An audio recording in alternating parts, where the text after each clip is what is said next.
শব্দের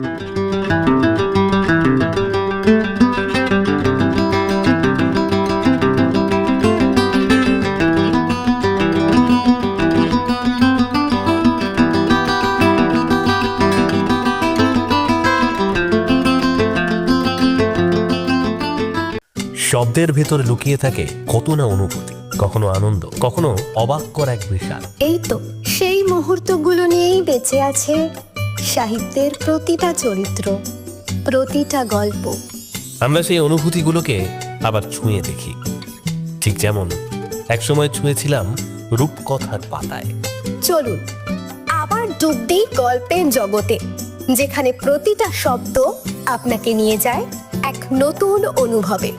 সাহিত্যম, শব্দের ভিতর গল্প, আর গল্পের ভেতর জীবন।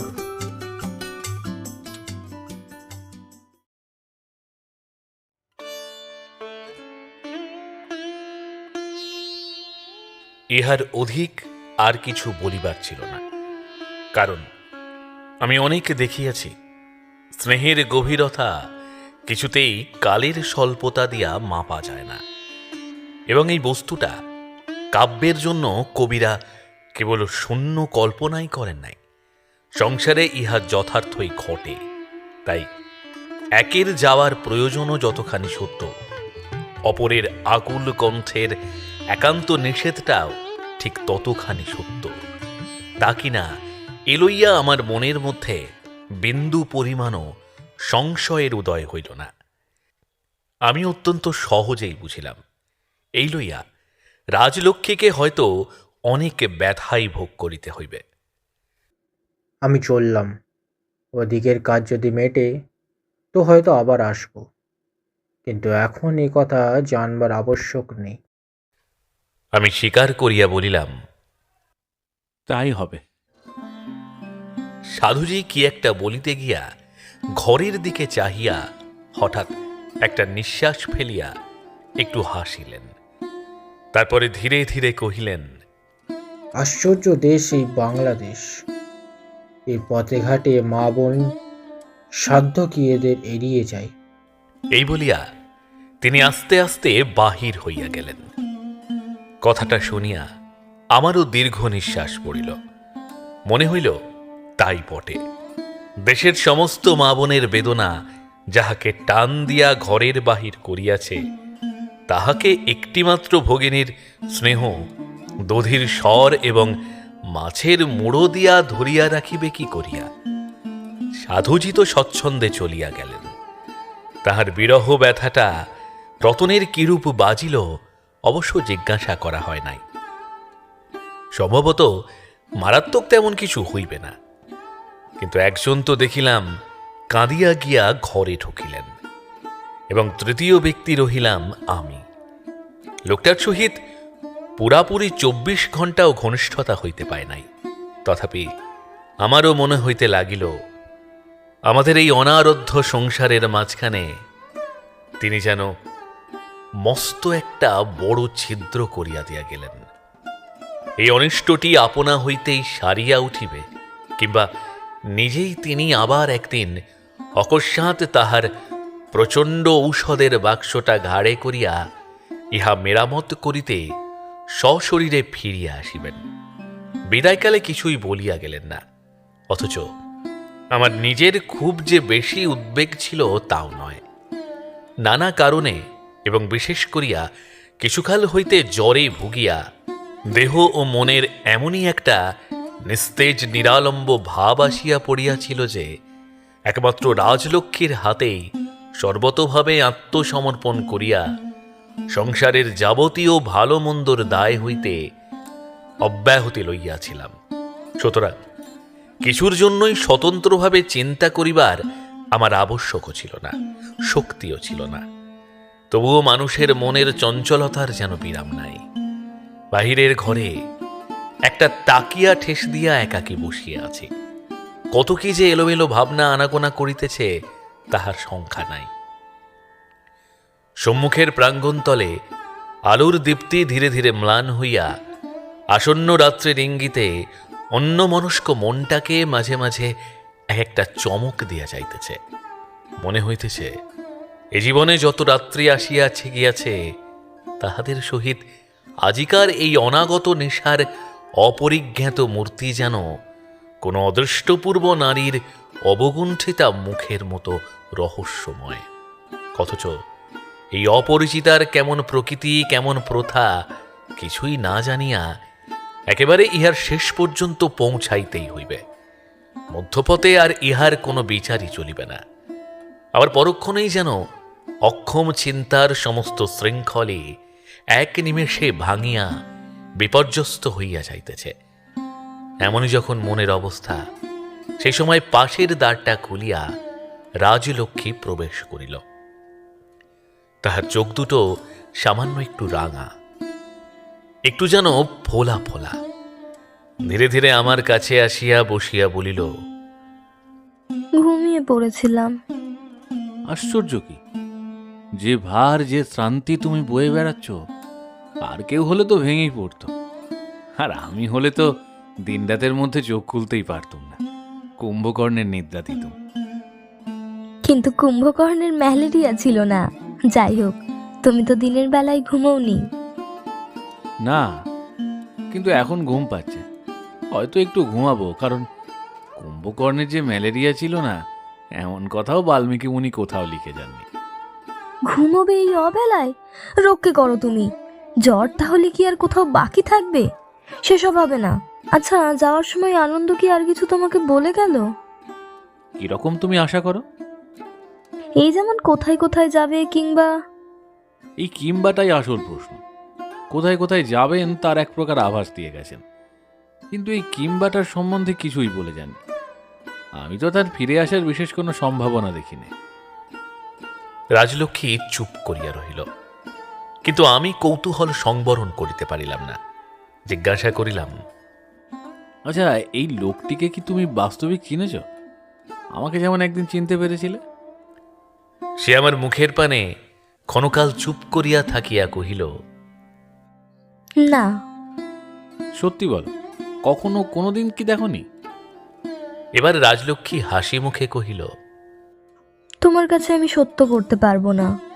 অনেক সময় আমার বড় ভুল হয়। তখন অপরিচিত লোককেই মনে হয় কোথায় যেন তাকে দেখেছি। তার মুখখানা যেন আমার অত্যন্ত চেনা।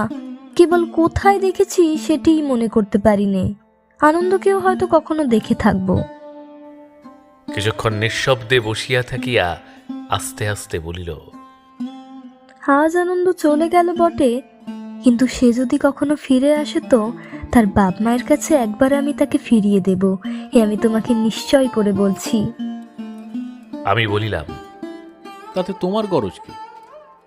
অমন ছেলে চিরদিন ভেসে বেড়াবে, এই কথা ভাবলেও যেন আমার বুকে শুল বেঁধে।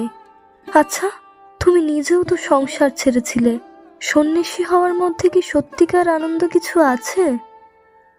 আমি সত্যিকার সন্ন্যাসী হইনি, তাই ওর ভেতরকার সত্যি খবরটি তোমাকে দিতে পারবো না। যদি কোনোদিন সে ফিরে আসে, এ সংবাদ তাকেই জিজ্ঞাসা করো। আচ্ছা, বাড়িতে থেকে কি ধর্মলাভ হয় না? সংসার না ছাড়লে কি ভগবান পাওয়া যায় না? এর কোনোটার জন্যই আমি ব্যাকুল নই লক্ষ্মী। এসব ঘোরতর প্রশ্ন তুমি আমাকে করো না, আবার আমার জ্বর আসতে পারে। কিন্তু মনে হয় সংসারে তো সমস্তই আছে। তবু সে ধর্মের জন্য এই বয়সেই সব ছেড়ে দিয়ে এসেছে। কিন্তু তুমি তো তা পারোনি। না, এবং ভবিষ্যতেও পারবো বলে মনে হয় না। কেন মনে হয় না? তার প্রধান কারণ, যাকে ছাড়তে হবে সেই সংসারটা যে আমার কোথায় এবং কী প্রকার তা আমার জানা নেই। এবং যার জন্যে ছাড়তে হবে সেই পরমাত্মার প্রতিও আমার লেশমাত্র লোভ নেই। এতদিন তার অভাবেই কেটে গেছে এবং বাকি কটা দিনও অচল হয়ে থাকবে না, এই আমার ভরসা। অন্যপক্ষে তোমার ওই আনন্দ ভায়াটিও গেরুয়া সত্ত্বেও যে ঈশ্বর প্রাপ্তির জন্যই বেরিয়ে এসেছেন, আমার তা বিশ্বাস নয়। তার কারণ, আমিও বার কয়েক সাধুসঙ্গ করেছি, তাদের কেউ আজও ওষুধের বাক্স ঘাড়ে করে বেড়ানোকে ভগবত লাভের উপায় নির্দেশ করে দেননি। তাছাড়া তার খাওয়া দাওয়ার ব্যাপারটাও তো চোখে দেখলে। রাজলক্ষ্মী মুহূর্তকাল মৌন হইয়া থাকিল। তবে কি সে মিছি সংসার ছেড়ে এই কষ্ট করতে বার হয়েছে? সবাই কি তোমার মতো মনে করো নাকি? না, মস্ত প্রভেদ আছে। যে ভগবানের সন্ধানে বার না হলেও মনে হয় যার জন্যে পথে বেরিয়েছে সে তারই কাছাকাছি, অর্থাৎ আপনার দেশ। তাই তো আর ঘরবাড়ি ছেড়ে আসা ঠিক সংসারে ছেড়ে আসা নয়। সাধুজি কেবলমাত্র ক্ষুদ্র একটি সংসার ছেড়ে বড় সংসারের মধ্যে প্রবেশ করেছেন। রাজলক্ষ্মী আমার মুখের প্রতি চাহিয়া রহিল, বোধহয় ঠিক বুঝিতে পারিল না। তারপরে জিজ্ঞাসা করিল, যাওয়ার সময় সে কি তোমাকে কিছু বলে গেল? না, তেমন কিছু না। কেন যে একটুখানি সত্য গোপন করিলাম তাহা নিজেও জানি না। কিন্তু বিদায়কালে সাধুজির শেষ কথাটা তখনও পর্যন্ত আমার কানে তেমনই বাজিতেছিল। যাবার সময় সেই যে একটা নিঃশ্বাস ফেলিয়া বলিয়া গেলেন, বিচিত্র দেশ এই বাংলাদেশটা, এর পথে ঘাটে মা বোন, সাধ্য কি তাদের ফাঁকি দিয়ে যাই। ম্লান মুখে রাজলক্ষ্মী নিঃশব্দে বসিয়া রহিল। আমার মনের মধ্যে অনেক দিনের অনেক ভুলে যাওয়া ঘটনা ধীরে ধীরে উঁকি মারিয়া যাইতে লাগিল। মনে মনে বলিতে লাগিলাম, তাই বটে, তাই বটে সাধুজি, তুমি যেই হও, এই অল্প বয়সেই আমার এই কাঙাল দেশটিকে তুমি ভালো করিয়াই দেখিয়াছ। না হইলে ইহার যথার্থ রূপটির খবর আজ এমন সহজেই এই কয়টি কথায় দিতে পারিতে না। জানি অনেক দিনের অনেক ত্রুটি, অনেক বিচ্যুতি আমার মাতৃভূমির সর্বাঙ্গ ব্যাপিয়া পঙ্ক লেপিয়াছে। তবুও এ সত্য যাচাই করিবার যাহার সুযোগ মিলিয়াছে সেই জানে ইহা কত বড় সত্য। এইভাবে নীরবে মিনিটে 10-15 কাটিয়া গেলে রাজলক্ষ্মী মুখ তুলিয়া কহিল, এই উদ্দেশ্যই যদি তার মনে থাকে, একদিন আবার তাকে ঘরে ফিরতেই হবে।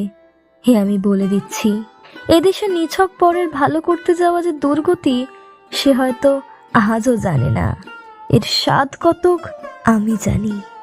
আমারই মতো একদিন যখন সংশয়ে বাঁধায় কটু কথায় তার সমস্ত মন তিক্তর্ষে পরিপূর্ণ হয়ে উঠবে, তখন সে পালিয়ে আসার আর পথ পাবে না।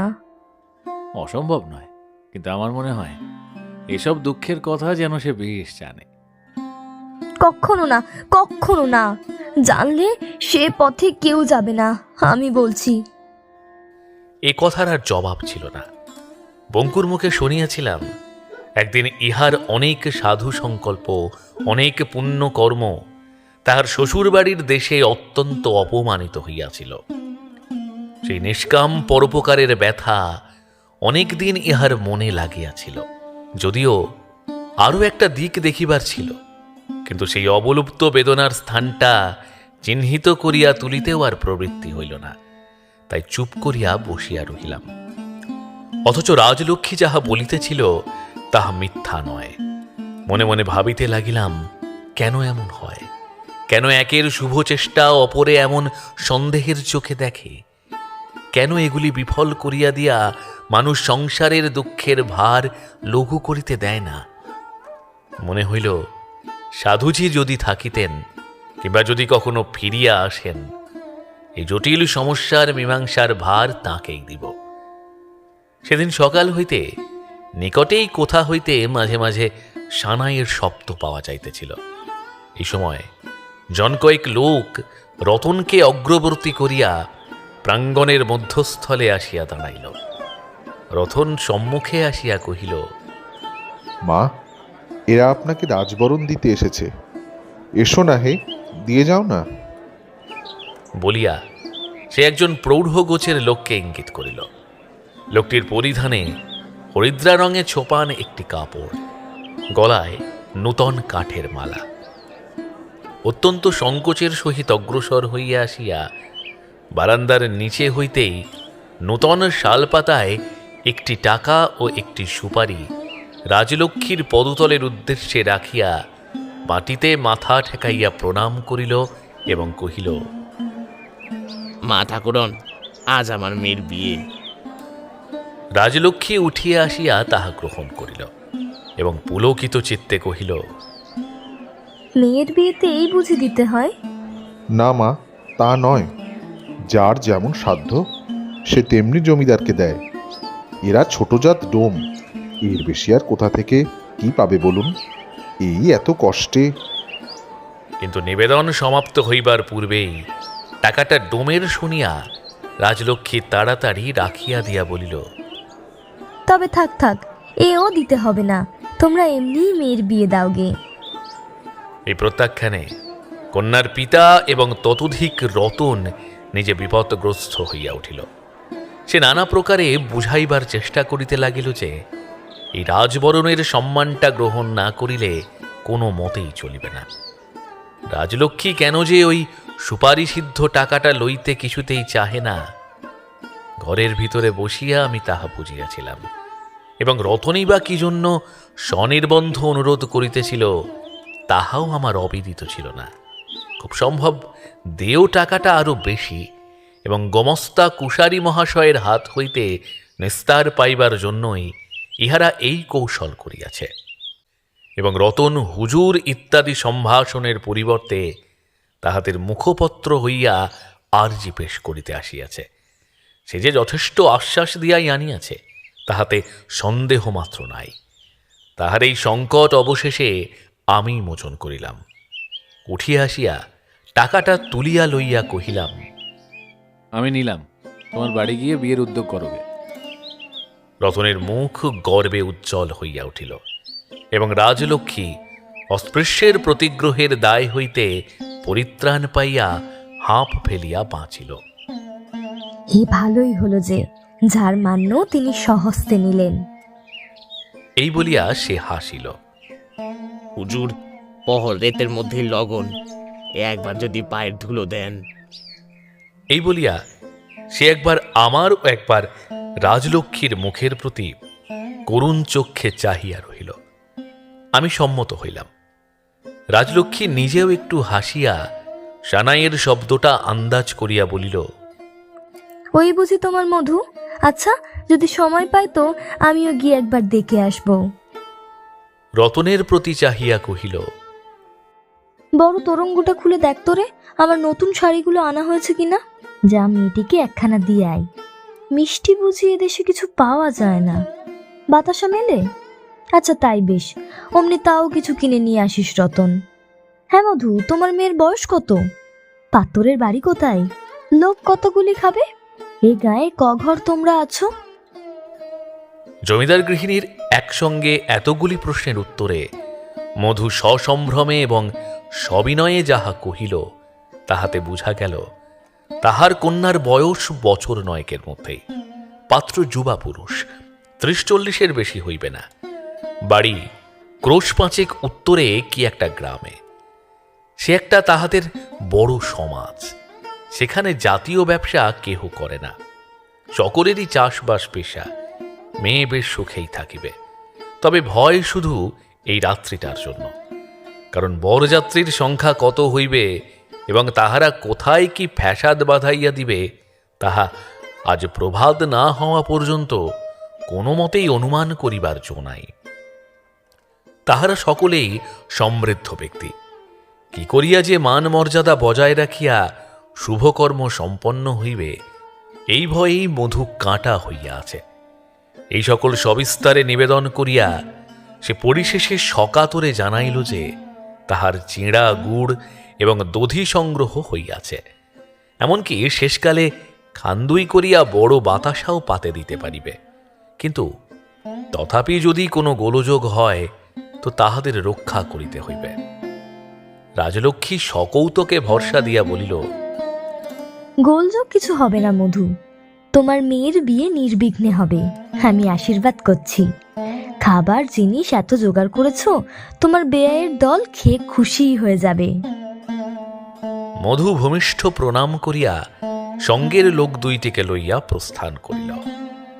কিন্তু তাহার মুখ দেখিয়া মনে হইল এই আশীর্বচনের উপর বরাত দিয়া সে বিশেষ কোনো সান্ত্বনা লাভ করিল না।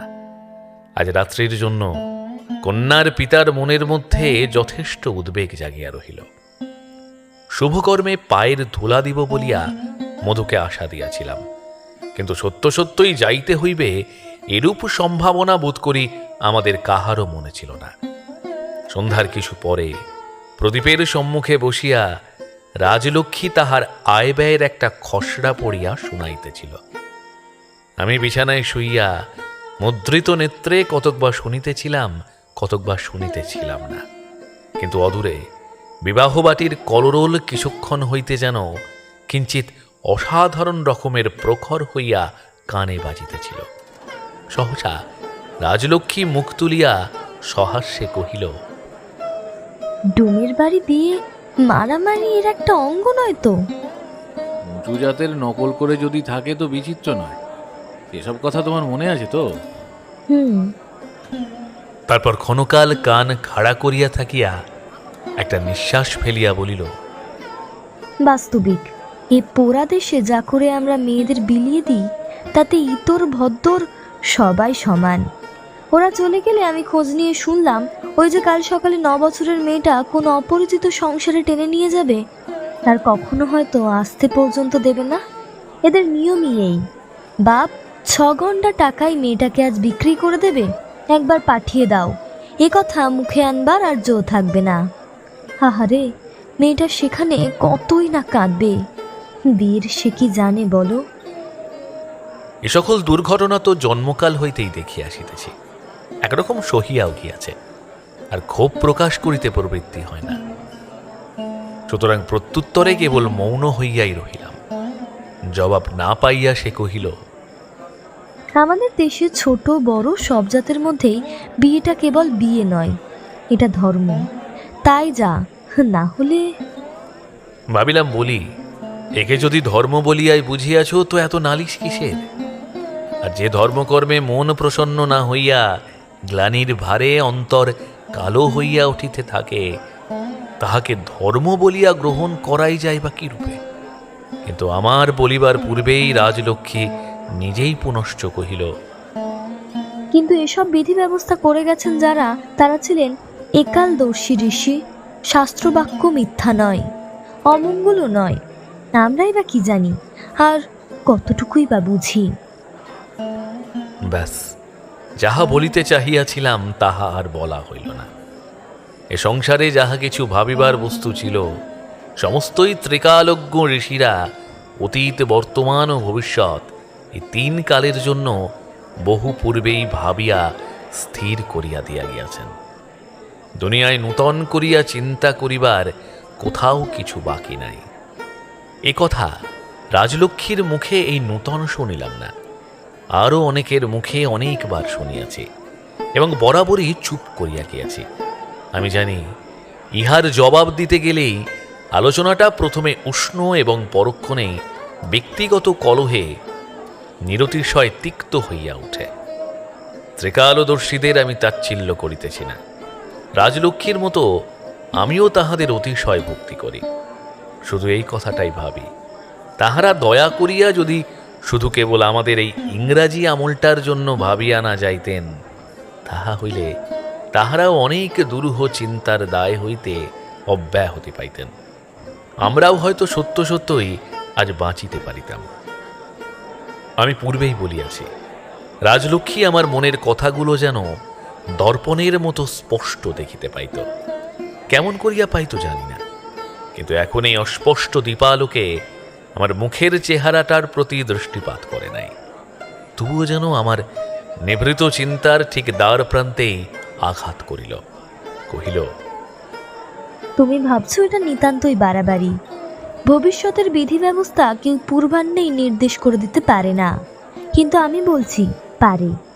আমার গুরুদেবের শ্রীমুখে শুনেছি এ কাজ তারা না পারলে সজীব মন্ত্রগুলোকেও কখনো দেখতে পেতেন না। বলি, এটা মানো তো, আমাদের শাস্ত্রীয় মন্ত্রগুলোর প্রাণ আছে, তারাও জীবন্ত। হ্যাঁ, তুমি না মানতে পারো, কিন্তু তবুও এ সত্য। তা নইলে আমাদের দেশের এই পুতুল খেলার বিয়েই পৃথিবীর সর্বশ্রেষ্ঠ বিবাহ বন্ধন হতে পারত না। এ সমস্তই তো ওই সজীব মন্ত্রের জোরে, সেই ঋষিদের কৃপায়। অবশ্য অনাচার আর পাপ কোথায় নেই, সেই সর্বত্রই আছে। কিন্তু আমাদের এই দেশের মতো সতীত্ব কি তুমি আর কোথাও দেখতে পারো? না, কারণ এ তাহার যুক্তি না, বিশ্বাস। ইতিহাসের প্রশ্ন হইলে তাহাকে দেখাইতে পারিতাম। এই পৃথিবীতে সজীব মন্ত্রহীন আরও দেশ আছে, যেথায় সতীত্বের আদর্শ আজও এমনই উচ্চ।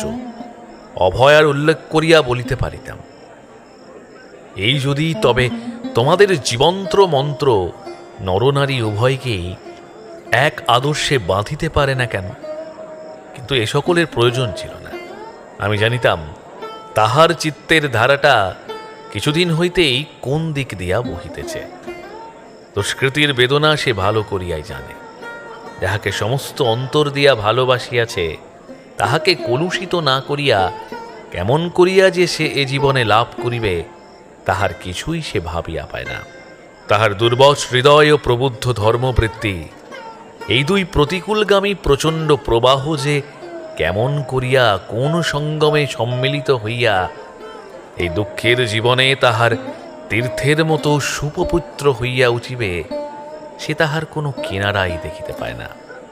কিন্তু আমি পাই, নিজেকে নিঃশেষে দান করিয়া পর্যন্ত অপরের গোপন আক্ষেপ প্রতিনিয়তই আমার চোখে পড়ে। বেশ স্পষ্ট নয় বটে, কিন্তু যেন দেখিতে পাই তাহার যে দুর্মদ কামনা এতদিন অত্যুগ্র নেশার মতো তাহার সমস্ত মনটাকে উতলা উন্মত্ত করিয়া রাখিয়াছিল, সে যেন আজ স্থির হইয়া তাহার সৌভাগ্যের, তাহার প্রাপ্তিটার হিসাব দেখিতে চাহিতেছে।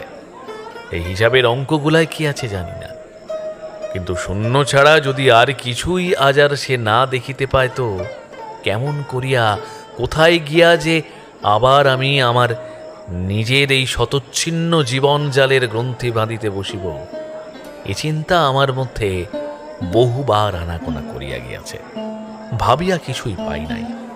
কেবল এই কথাটাই নিশ্চয় জানিয়াছি যে চিরদিন যে পথে চলিয়াছি, প্রয়োজন হয়তো আবার সেই পথেই যাত্রা শুরু করিব। নিজের সুখ ও সুবিধা লইয়া কাহারও সমস্যা জটিল করিয়া তুলিব না। কিন্তু পরমাশ্চর্য এই যে মন্ত্রের সজীবতার আলোচনায় আমাদের মধ্যে এক মুহূর্তে বিপ্লব বহিয়া গেল, তাহার প্রসঙ্গ লইয়া পাশের বাড়িতেই যে তখন মল্লযুদ্ধ বাঁধিয়া গিয়াছিল, এ সংবাদ দুজনের কেহই জানিতাম না। অকস্মাৎ ৫-৭ জন গোটা দুই আলো লইয়া অত্যন্ত শোরগোল করিয়া একেবারে প্রাঙ্গণের মাঝখানে আসিয়া দাঁড়াইল। আমি ব্যস্ত হইয়া বাহিরে আসিলাম। রাজলক্ষ্মীও সবিস্ময়ে উঠিয়া আমার পাশে আসিয়া দাঁড়াইল। নালিশটা তাহারা সকলেই একসঙ্গে এবং সমস্বরে করিতে চায়। রতনের পুনঃ পুনঃ বকুনি সত্ত্বেও শেষ পর্যন্ত কেহই চুপ করিতে পারিল না। যাহা হোক, ব্যাপারটা বুঝা গেল। কন্যা সম্প্রদান বন্ধ হইয়া গিয়াছে, কারণ মন্ত্র ভুল হইতেছে বলিয়া বরপক্ষীয় পুরোহিত কন্যাপক্ষীয় পুরোহিতের ফুল জল প্রভৃতি টান মারিয়া ফেলিয়া দিয়াছে এবং তাহার মুখ চাপিয়া ধরিয়াছে। বাস্তবিক এ কি অত্যাচার! পুরোহিত সম্প্রদায় অনেক কীর্তি করিয়া থাকে, কিন্তু তাই বলিয়া ভিন্ন গ্রাম হইতে আসিয়া জোর করিয়া আর একজন সমব্যবসায়ীর ফুল জল প্রভৃতি ফেলিয়া দেওয়া এবং শারীরিক বল প্রয়োগে তাহার মুখ চাপিয়া স্বাধীন ও সজীব মন্ত্রোচ্চারণের বাধা দেওয়া, এমন অত্যাচার তো কখনো শুনি নাই। রাজলক্ষ্মী কি যে বলিবে হঠাৎ ভাবিয়া পাইল না। কিন্তু রতন ঘরের মধ্যে কি করিতেছিল, সে বাহিরে আসিয়া মস্ত একটা ধমক দিয়া কহিল, তোদের আবার পুরুত কিরে? এখানে অর্থাৎ জমিদারিতে আসিয়া পর্যন্ত সে তুমি বলিবার যোগ্য কাহাকেও পায় নাই। ডোম ডোকালির আবার বিয়ে, তার আবার পুরুত। এ কি আমাদের বামুন কায়েত নবাসক পেয়েছিস যে বিয়ে দিতে আসবে বামুন ঠাকুর? এই বলিয়া সে বারবার আমার ও রাজলক্ষ্মীর মুখের প্রতি সগর্বে চাহিতে লাগিল। এখানে মনে করিয়া দেওয়া আবশ্যক যে রতন জাতিতে নাপিত। মধুডোম নিজে আসিতে পারে নাই, কন্যা সম্প্রদানে বসিয়াছে, কিন্তু তাহার সম্বন্ধী আসিয়াছিল। সে ব্যক্তি যাহা বলিতে লাগিল, তাহাতে যদিচ বোঝা গেল ইহাদের ব্রাহ্মণ নাই, নিজেরা নিজেদের পুরোহিত। তথাপি রাখাল পণ্ডিত তাহাদের ব্রাহ্মণেরই সামিল, কারণ তাহার গলায় পৈতা আছে এবং সে তাহাদের দশকর্ম করায়, এমনকি সে তাহাদের ছোঁয়া জল পর্যন্ত খায় না। সুতরাং এত বড় সাত্ত্বিকতার পরেও আর প্রতিবাদ চলে না। অতএব আসল ও খাঁটি ব্রাহ্মণের সহিত অতপর যদি কোনো প্রভেদ থাকে তো সে নিতান্তই অকিঞ্চিৎকর।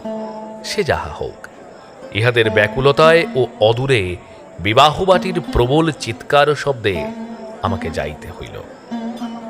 রাজলক্ষ্মীকে কহিলাম, তুমিও চলো না, বাড়িতে একলা কি করবে?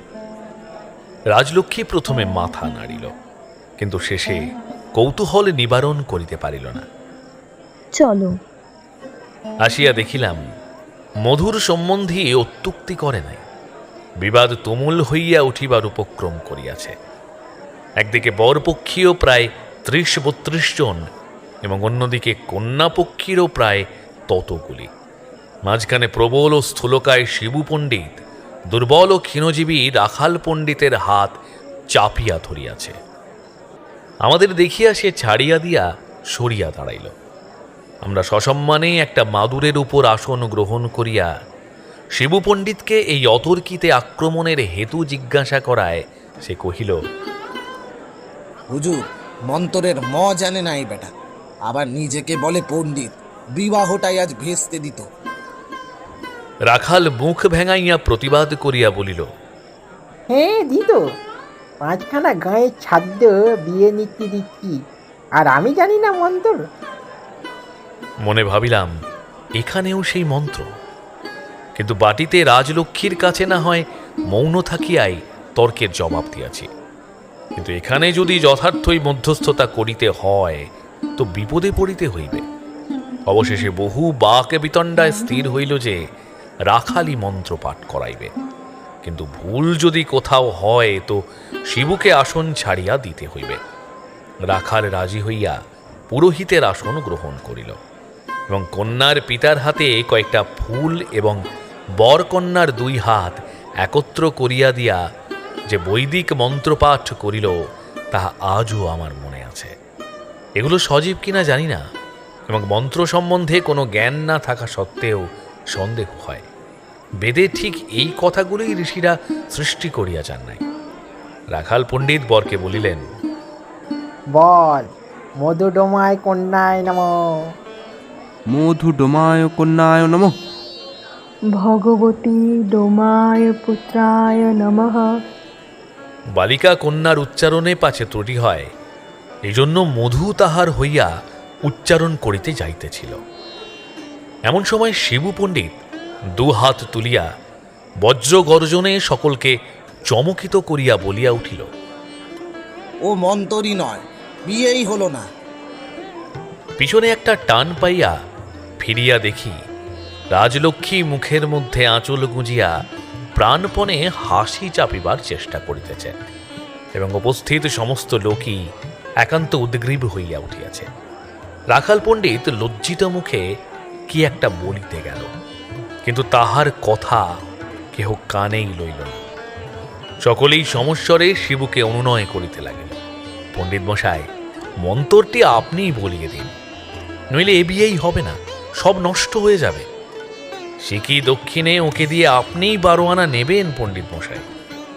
শিবু পণ্ডিত যখন ঔদার্য দেখাইয়া কহিলেন, রাখালের দোষ নেই, আসল মন্তর আমি ছাড়া এই অঞ্চলে আর কেউ জানেই না। বেশি দক্ষিণে আমি চাই নে, আমি এইখানে থেকেই মন্ত্রপাঠ করছি।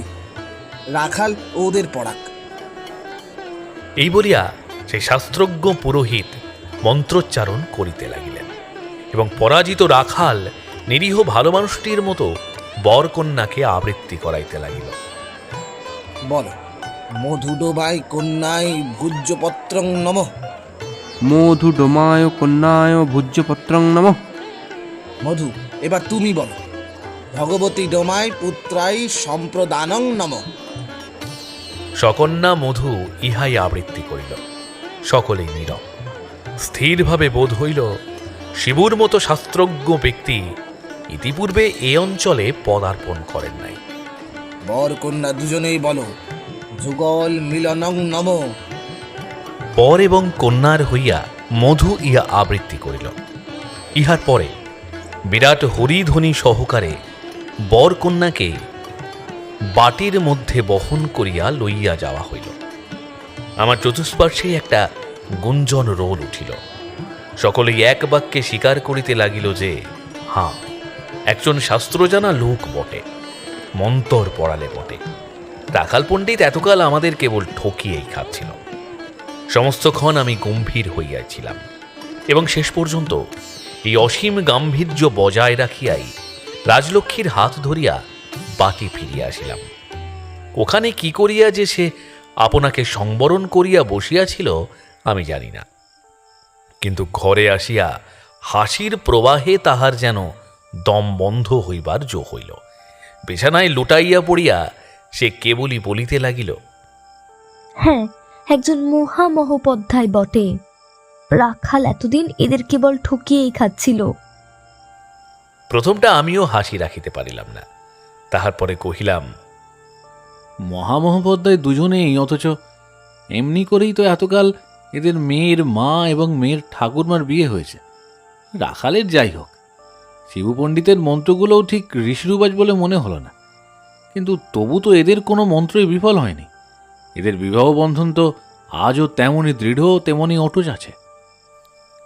রাজলক্ষ্মী হাসি চাপিয়া সহসা সোজা হইয়া উঠিয়া বসিল এবং এক দৃষ্টে চুপ করিয়া আমার মুখের পানে চাহিয়া কত কি যেন ভাবিতে লাগিল।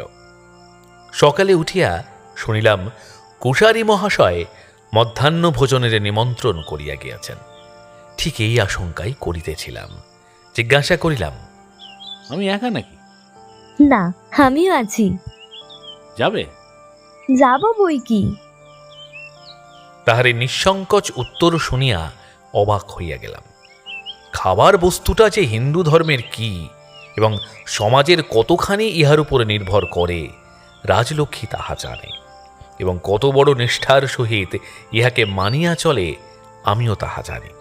অথচ এই তাহার জবাব কুশারী মহাশয় সম্বন্ধে বেশি কিছু জানি না।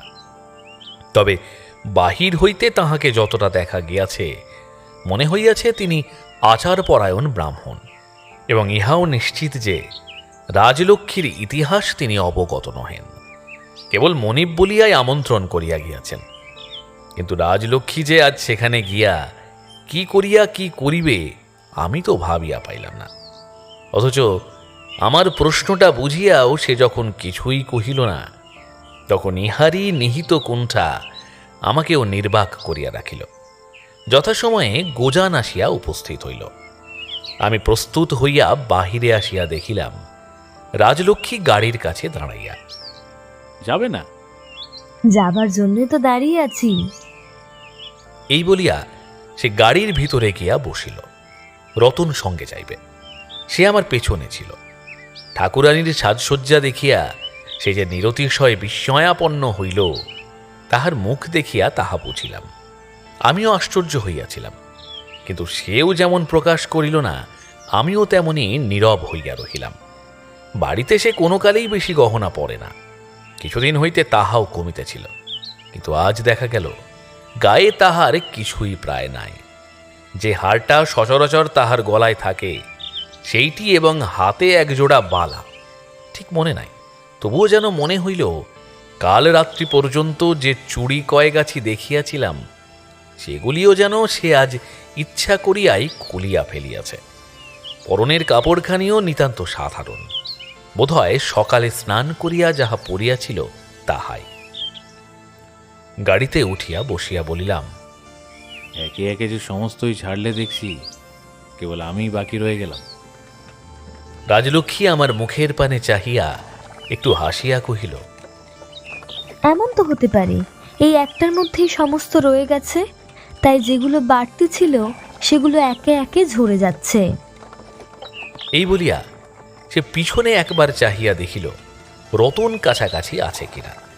তারপরে গাড়োয়ানটাও না শুনিতে পায় এমনি অত্যন্ত মৃদু কণ্ঠে কহিল, বেশ তো, সেই আশীর্বাদই করো না তুমি। তোমার বড় আর তো আমার কিছু নেই। তোমাকেও যার বদলে অনায়াসে দিতে পারি আমাকে, সেই আশীর্বাদই করো তুমি। চুপ করিয়া রহিলাম। কথাটা এমন একদিকে চলিয়া গেল যাহার জবাব দিবার কোনো সাধ্যই আমার ছিল না। সেও আর কিছু না বলিয়া মোটা বালিশটা টানিয়া লইয়া গুটিসুটি হইয়া আমার পায়ের কাছে শুইয়া পড়িল। আমাদের গঙ্গামাটি হইতে পোড়ামাটিতে যাইবার একটা অত্যন্ত সোজা পথ আছে। সম্মুখের শুষ্ক জল, খাদটার উপরে যে সংকীর্ণ বাঁশের সাঁকো আছে, তাহার উপর দিয়া গেলে মিনিট 10 মধ্যেই যাওয়া যায়। কিন্তু গরুর গাড়িতে অনেকখানি রাস্তা ঘুরিয়া ঘণ্টা 2 বিলম্বে পৌঁছিতে হয়। এই দীর্ঘ পথটায় দুজনের মধ্যে আর কোনো কথাই হইল না। সে কেবল আমার হাতখানা তাহার গলার কাছে টানিয়া লইয়া ঘুমনোর ছল করিয়া নিঃশব্দে পড়িয়া রহিল। কুশারী মহাশয়ের দ্বারে আসিয়া যখন গোজান থামিল, তখন বেলা দ্বিপ্রহর উত্তীর্ণ হইয়া গেছে। কর্তা এবং গৃহিণী উভয়েই একসঙ্গে বাহির হইয়া আমাদের অভ্যর্থনা করিয়া গ্রহণ করিলেন এবং অতিশয় সম্মানীয় অতিথি বলিয়াই বোধহয় সদরে না বসাইয়া একেবারে ভিতরে লইয়া গেলেন। তাছাড়া অনতিবিলম্বেই বুঝা গেল, শহর হইতে দূরবর্তী এই সকল সামান্য পল্লী অঞ্চলে অবরোধের সেরূপ কঠোর শাসন প্রচলিত নাই। কারণ আমাদের শুভাগমন প্রচারিত হইতে না হইতেই প্রতিবেশীদের অনেকেই, যাহারা খুড়ো, জ্যাঠা, মাসিমা ইত্যাদি প্রীতি ও আত্মীয় সম্বোধনে কুশারী ও তাহার গৃহিণীকে আপ্যায়িত করিয়া একে একে দুয়ে দুয়ে প্রবেশ করিয়া তামাশা দেখিতে লাগিলেন, তাহাদের সকলেই অবলা নহেন। রাজলক্ষ্মীর ঘোমটা দিবার অভ্যাস ছিল না। সেও আমারই মতো সম্মুখের বারান্দায় একখানি আসনের উপর বসিয়াছিল। এই অপরিচিত রমণীর সাক্ষাতেও এই অনাহুতের দল বিশেষ কোনো সংকোচ অনুভব করিলেন না। তবে সৌভাগ্য এইটুকু যে আলাপ করিবার ঔৎসুক্যটা নিতান্তই তাহার প্রতি না হইয়া আমার প্রতি প্রদর্শিত হইতে লাগিল। কর্তা অতিশয় ব্যস্ত, তাহার ব্রাহ্মণীও তেমনি। কেবল বাড়ির বিধবা মেয়েটি রাজলক্ষ্মীর পাশে স্থির হইয়া বসিয়া একটা তাল পাখা লইয়া তাহাকে মৃদু মৃদু বাতাস করিতে লাগিল। আর আমি কেমন আছি, কি অসুখ, কতদিন থাকব, জায়গাটা ভালো মনে হইতেছে কিনা, জমিদারি নিজে না দেখিলে চুরি হয় কিনা, ইহার নূতন কোনো বন্দোবস্ত করিবার প্রয়োজন বোধ করিতেছি কিনা ইত্যাদি অর্থ ও ব্যর্থ নানাবিধ প্রশ্নোত্তরমালার ফাঁকে ফাঁকে কুশারী মহাশয়ের সাংসারিক অবস্থাটা একটু পর্যবেক্ষণ করিয়া দেখিতে লাগিলাম। বাড়িতে অনেকগুলি ঘর এবং সেগুলি মাটির। তথাপি মনে হইল কাশীনাথ কুশারীর অবস্থা সচ্ছল তো বটেই, বোধহয় একটু বিশেষ রকমই ভালো। প্রবেশ করিবার সময় বাহিরে চণ্ডীমণ্ডপের এক ধারে একটা ধানের মড়াই লক্ষ্য করিয়া আসিয়াছিলাম। ভিতরের প্রাঙ্গণেও দেখিলাম তেমনি আরও গোটা 2 রহিয়াছে। ঠিক সম্মুখেই বোধ করি ওটা রান্নাঘরই হইবে। তাহারই উত্তরে একটা চালার মধ্যে পাশাপাশি গোটা 2 ঢেঁকি। বোধ হইল অনতিকাল পূর্বেই যেন তাহার কাজ বন্ধ করা হইয়াছে। একটা বাতাবি বৃক্ষতলে ধান সিদ্ধ করিবার কয়েকটা চুল্লি নিকানো মুছানো ঝরঝর করিতেছে এবং সেই পরিষ্কৃত স্থানটুকুর উপরে ছায়াতলে 2টি পরিপুষ্ট গোবৎস ঘাড়কাত করিয়া আরামে নিদ্রা দিতেছে। তাহাদের মায়েরা কোথায় বাঁধা আছে চোখে পড়িল না সত্য, কিন্তু এটা বুঝা গেল কুশারী পরিবারের অন্যের মতো দুগ্ধেরও বিশেষ কোনো অনটন নাই। দক্ষিণের বারান্দায় দেয়াল ঘেঁষিয়া 6-7টা বড় বড় মাটির কলসি বেড়ার উপর বসানো আছে। হয়তো গুড় আছে, কি আছে জানি না, কিন্তু যত্ন দেখিয়া মনে হইল না যে তাহারা শূন্য গর্ভ কিংবা অবহেলার বস্তু। কয়েকটা খুঁটির গায়ে দেখিলাম ঢেরা সমেত পাট এবং শনের গোছা বাঁধা রহিয়াছে। সুতরাং বাটিতে যে বিস্তর দড়ি দড়ার আবশ্যক হয় তাহা অনুমান করা অসঙ্গত জ্ঞান করিলাম না। কুশারী গৃহিণী খুব সম্ভব আমাদের অভ্যর্থনার কাজেই অন্যত্র নিযুক্তা। কর্তাটিও একবার মাত্র দেখা দিয়াই অন্তর্ধান করিয়াছিলেন।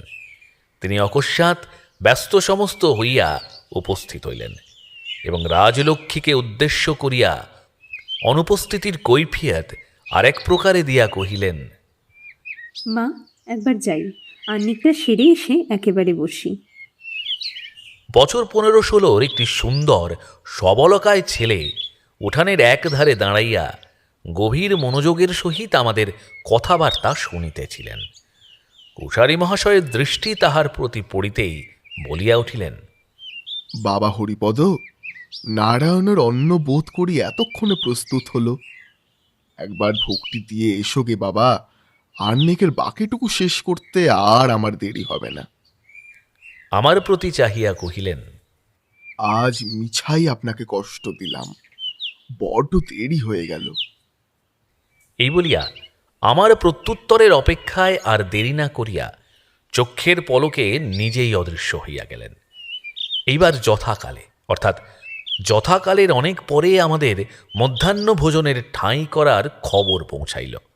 বাঁচা গেল, কেবল অতিরিক্ত বেলার জন্যে নয়, এবার আগন্তুকগণের প্রশ্নবাণে বিরতি অনুভব করিয়াই হাঁপ ছাড়িয়া বাঁচিলাম। তাহারা আহার্য প্রস্তুত হইয়াছে শুনিয়া অন্তত কিছুক্ষণের জন্য আমাকে অব্যাহতি দিয়া যে যাহার বাড়ি চলিয়া গেলেন। কিন্তু খাইতে বসিলাম কেবল আমি একা। কুশারী মহাশয় সঙ্গে বসিলেন না, কিন্তু সম্মুখে আসিয়া বসিলেন। হেতুটা তিনি সবিনয়ে এবং সগৌরবে নিজেই ব্যক্ত করিলেন। উপবীত ধারণের দিন হইতে ভোজনকালে সেই যে মৌনী হইয়াছিলেন, সে ব্রত আজও ভঙ্গ করেন নাই। সুতরাং একাকী নির্জন গৃহে এই কাজটা তিনি এখনও সম্পন্ন করেন। আপত্তি করিলাম না, আশ্চর্য হইলাম না।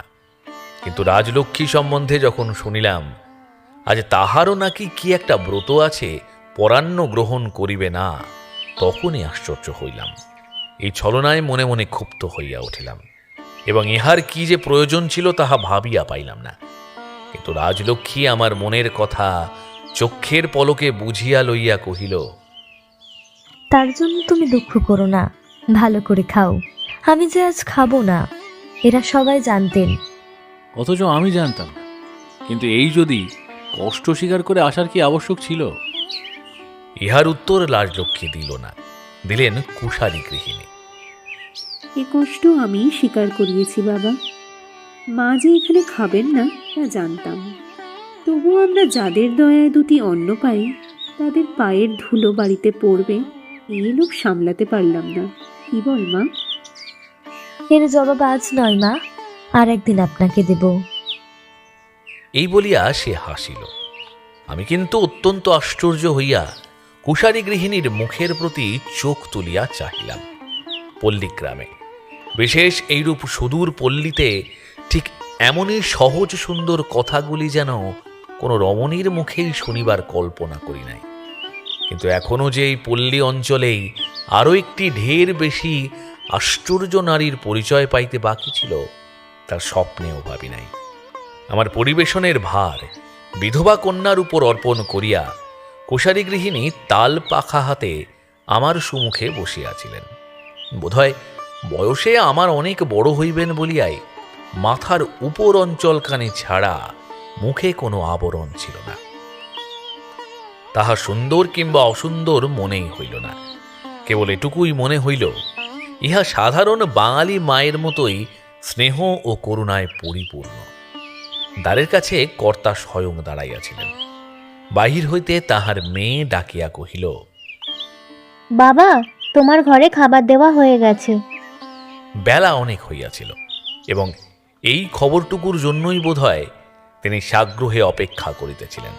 তথাপি একবার বাহিরে ও একবার আমার প্রতি দৃষ্টিপাত করিয়া কহিলেন, এখন একটু থাক মা, বাবুর খাওয়াটা। গৃহিণী তৎক্ষণাৎ বাধা দিয়া বলিয়া উঠিলেন, না, তুমি যাও, মিথ্যে সময় নষ্ট করো না। ঠান্ডা হয়ে গেলে তোমার খাওয়া হয় না, আমি জানি। কুশারী সংকোচ বোধ করিতেছিলেন। নষ্ট আর কি হবে, বাবুর খাওয়াটা হয়েই যাক না। আমি থাকতেও যদি খাওয়ার ত্রুটি হয় তো তোমার দাঁড়িয়ে থাকলেও সারবে না। তুমি যাও। কি বলো বাবা? এই বলিয়া তিনি আমার প্রতি চাহিয়া হাসিলেন। আমিও হাসিয়া বলিলাম, হয়তোবা ত্রুটি বাড়বে, আপনি যান কুশারী মশাই। অমন অভুক্ত চেয়ে দাঁড়িয়ে থাকলে কোনো পক্ষেরই সুবিধা হবে না। তিনি আর বাক্য ব্যয় না করিয়া ধীরে ধীরে চলিয়া গেলেন। কিন্তু মনে হইল সম্মানিত অতিথির আহারের স্থানে উপস্থিত না থাকিবার সংকোচটা সঙ্গে লইয়াই গেলেন। কিন্তু এইটাই যে আমার মস্ত ভুল হইয়াছিল, তাহা কিছুক্ষণ পরেই আর অবিদিত রহিল না। তিনি চলিয়া গেলে তাহার গৃহিণী বলিলেন, নিরামিষ আলো চালের ভাত খান, জুড়িয়ে গেলে আর খাওয়াই হয় না, তাই জোর করে পাঠিয়ে দেওয়া। কিন্তু তাও বলি বাবা, যারা অন্নদাতা তাদের পূর্বে নিজের বাড়িতে অন্ন গ্রহণ করাও কঠিন। কথাটায় মনে মনে আমার লজ্জা করিতে লাগিল। অন্নদাতা আমি নই, কিন্তু তাও যদি সত্যি হয় সেটুকু এত কম যে এটুকু বাদ গেলে বোধ করি আপনারা টেরও পেতেন না। কুশারী গৃহিণী ক্ষণকাল চুপ করিয়া রহিলেন। মনে হইল তাহার মুখখানি ধীরে ধীরে যেন অতিশয় ম্লান হইয়া উঠিল। তারপরে কহিলেন, তোমার কথাটা নিতান্ত মিথ্যা নয় বাবা। ভগবান আমাদের কম কিছু দেননি, কিন্তু এখন মনে হয় এত যদি তিনি নাই দিতেন হয়তো এর চেয়ে তার বেশি দয়াই প্রকাশ পেত। বাড়িতে ওই তো কেবল একটা বিধবা মেয়ে, কি হবে আমাদের গোলা ভরা ধানে, কড়া ভরা দুধে আর কলসি কলসি গুড় নিয়ে? এসব ভোগ করবার যারা ছিল তারা তো আমাদের ত্যাগ করেই চলে গেছে। কথাটা বিশেষ কিছুই নয়, কিন্তু বলিতে বলিতেই তাহার দুই চোখ ছলছল করিয়া আসিল এবং ওষ্ঠাধর স্ফুরিত হইয়া উঠিল। বুঝিলাম অনেক গভীর বেদনায় এই কয়টি কথার মধ্যে নিহিত আছে। ভাবিলাম হয়তো তাহার কোনো উপযুক্ত পুত্রের মৃত্যু হইয়াছে এবং ওই যে ছেলেটিকে ইতিপূর্বে দেখিয়াছি তাহাকে অবলম্বন করিয়া হতাশ্বাস পিতামাতা আর কোনো সান্ত্বনাই পাইতেছেন না। আমি নীরব হইয়া রহিলাম। রাজলক্ষ্মীও কোনো কথা না কহিয়া কেবল তাহার হাতখানি নিজের হাতের মধ্যে টানিয়া লইয়া আমারই মতো নিঃশব্দে বসিয়া রহিল। কিন্তু আমাদের ভুল ভাঙিল তাহার পরের কথায়। তিনি আপনাকে আপনি সংবরণ করিয়া লইয়া পুনশ্চ কহিলেন, কিন্তু আমাদের মতো তাদেরও তো তোমরাই অন্নদাতা। মনিবকে দুঃখের কথা জানাতে লজ্জা নেই। আমাদের মা বাবাকে নিমন্ত্রণের ছল করে একবার ধরে আনো, আমি তাদের কাছে কেঁদে কেটে দেখি যদি তারা এর কোনো বিহিত করে দিতে পারেন। সমস্যা অত্যন্ত জটিল হইয়া উঠিল। রাজলক্ষ্মীর মুখের প্রতি চাহিয়া দেখিলাম সেও আমারই মতো সংশয়ে পড়িয়াছে, কিন্তু পূর্বের মতো এখনো দুজনে মৌন হইয়া রহিলাম।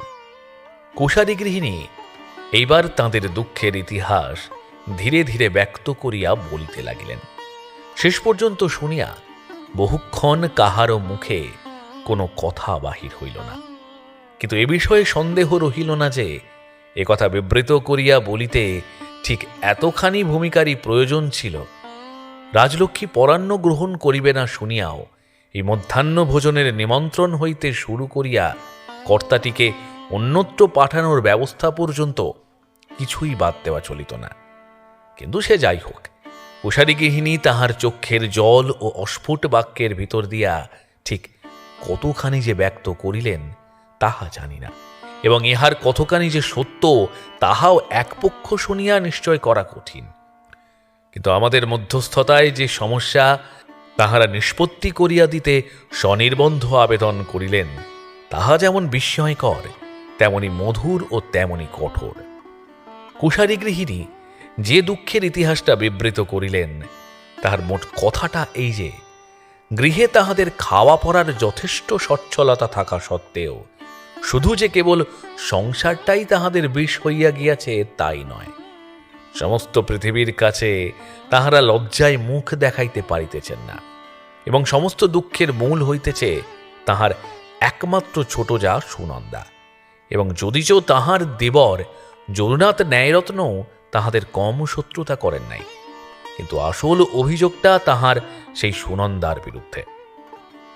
এই বিদ্রোহী সুনন্দা ও তাহার স্বামী যখন সম্প্রতি আমাদেরই প্রজা, তখন যেমন করিয়াই হোক ইহাদের বশ করিতে হইবে। ঘটনাটা সংক্ষেপে এইরূপ। তাহার শ্বশুর শাশুড়ি যখন স্বর্গগত হন তখন তিনি এ বাড়ির বধূ। যদু কেবল ৬-৭ বছরের বালক।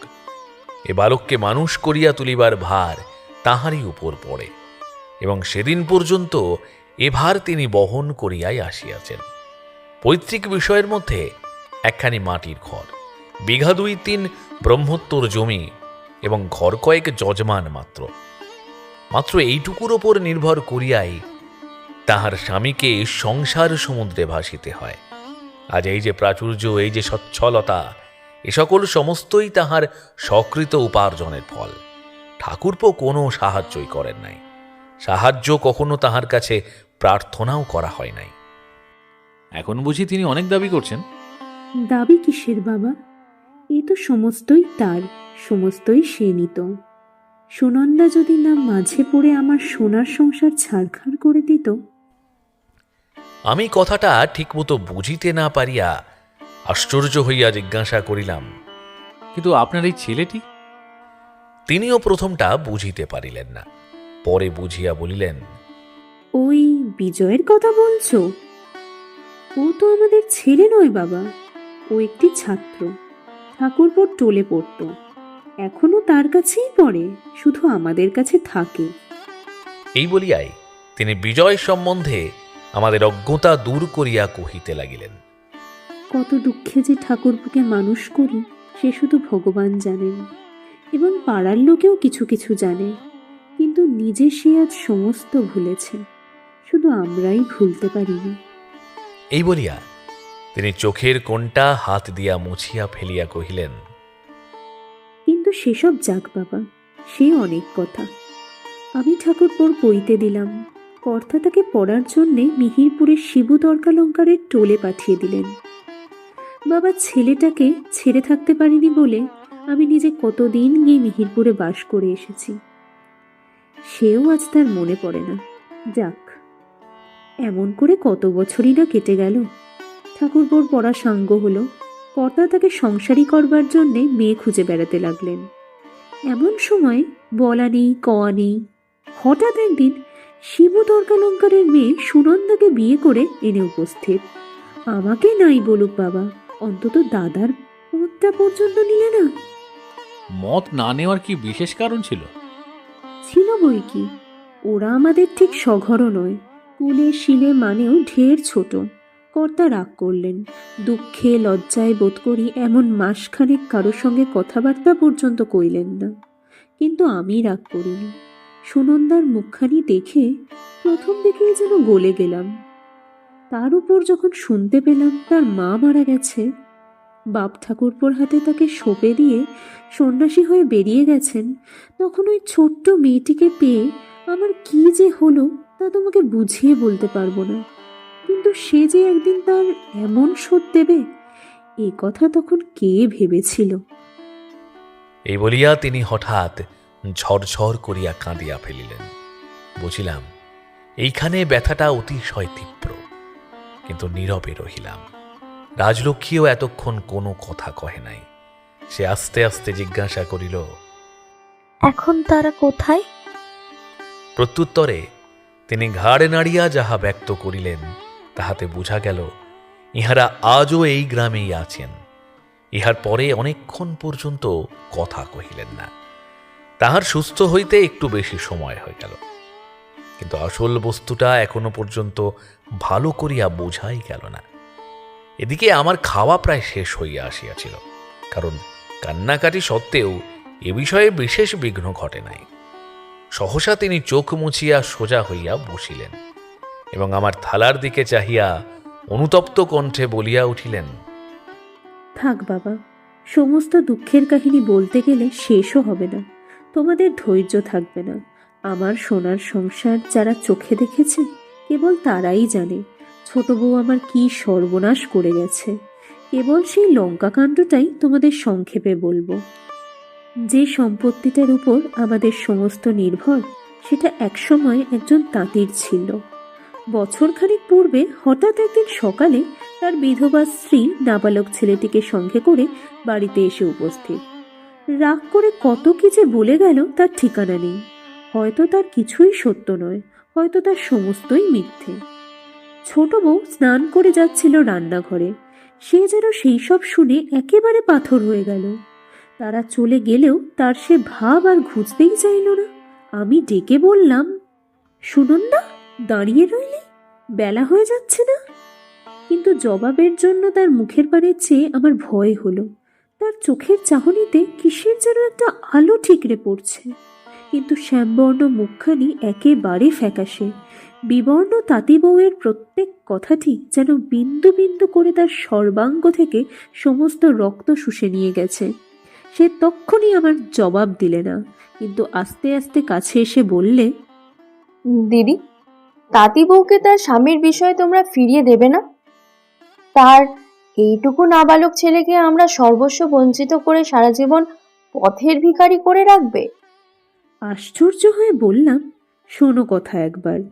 কানাই বসাকের সমস্ত সম্পত্তি দেনার দায়ে বিক্রি হয়ে গেলে ইনি কিনে নিয়েছেন। নিজের কেনা বিষয়ে কে কবে পরকে ছেড়ে দেয় ছোট বউ?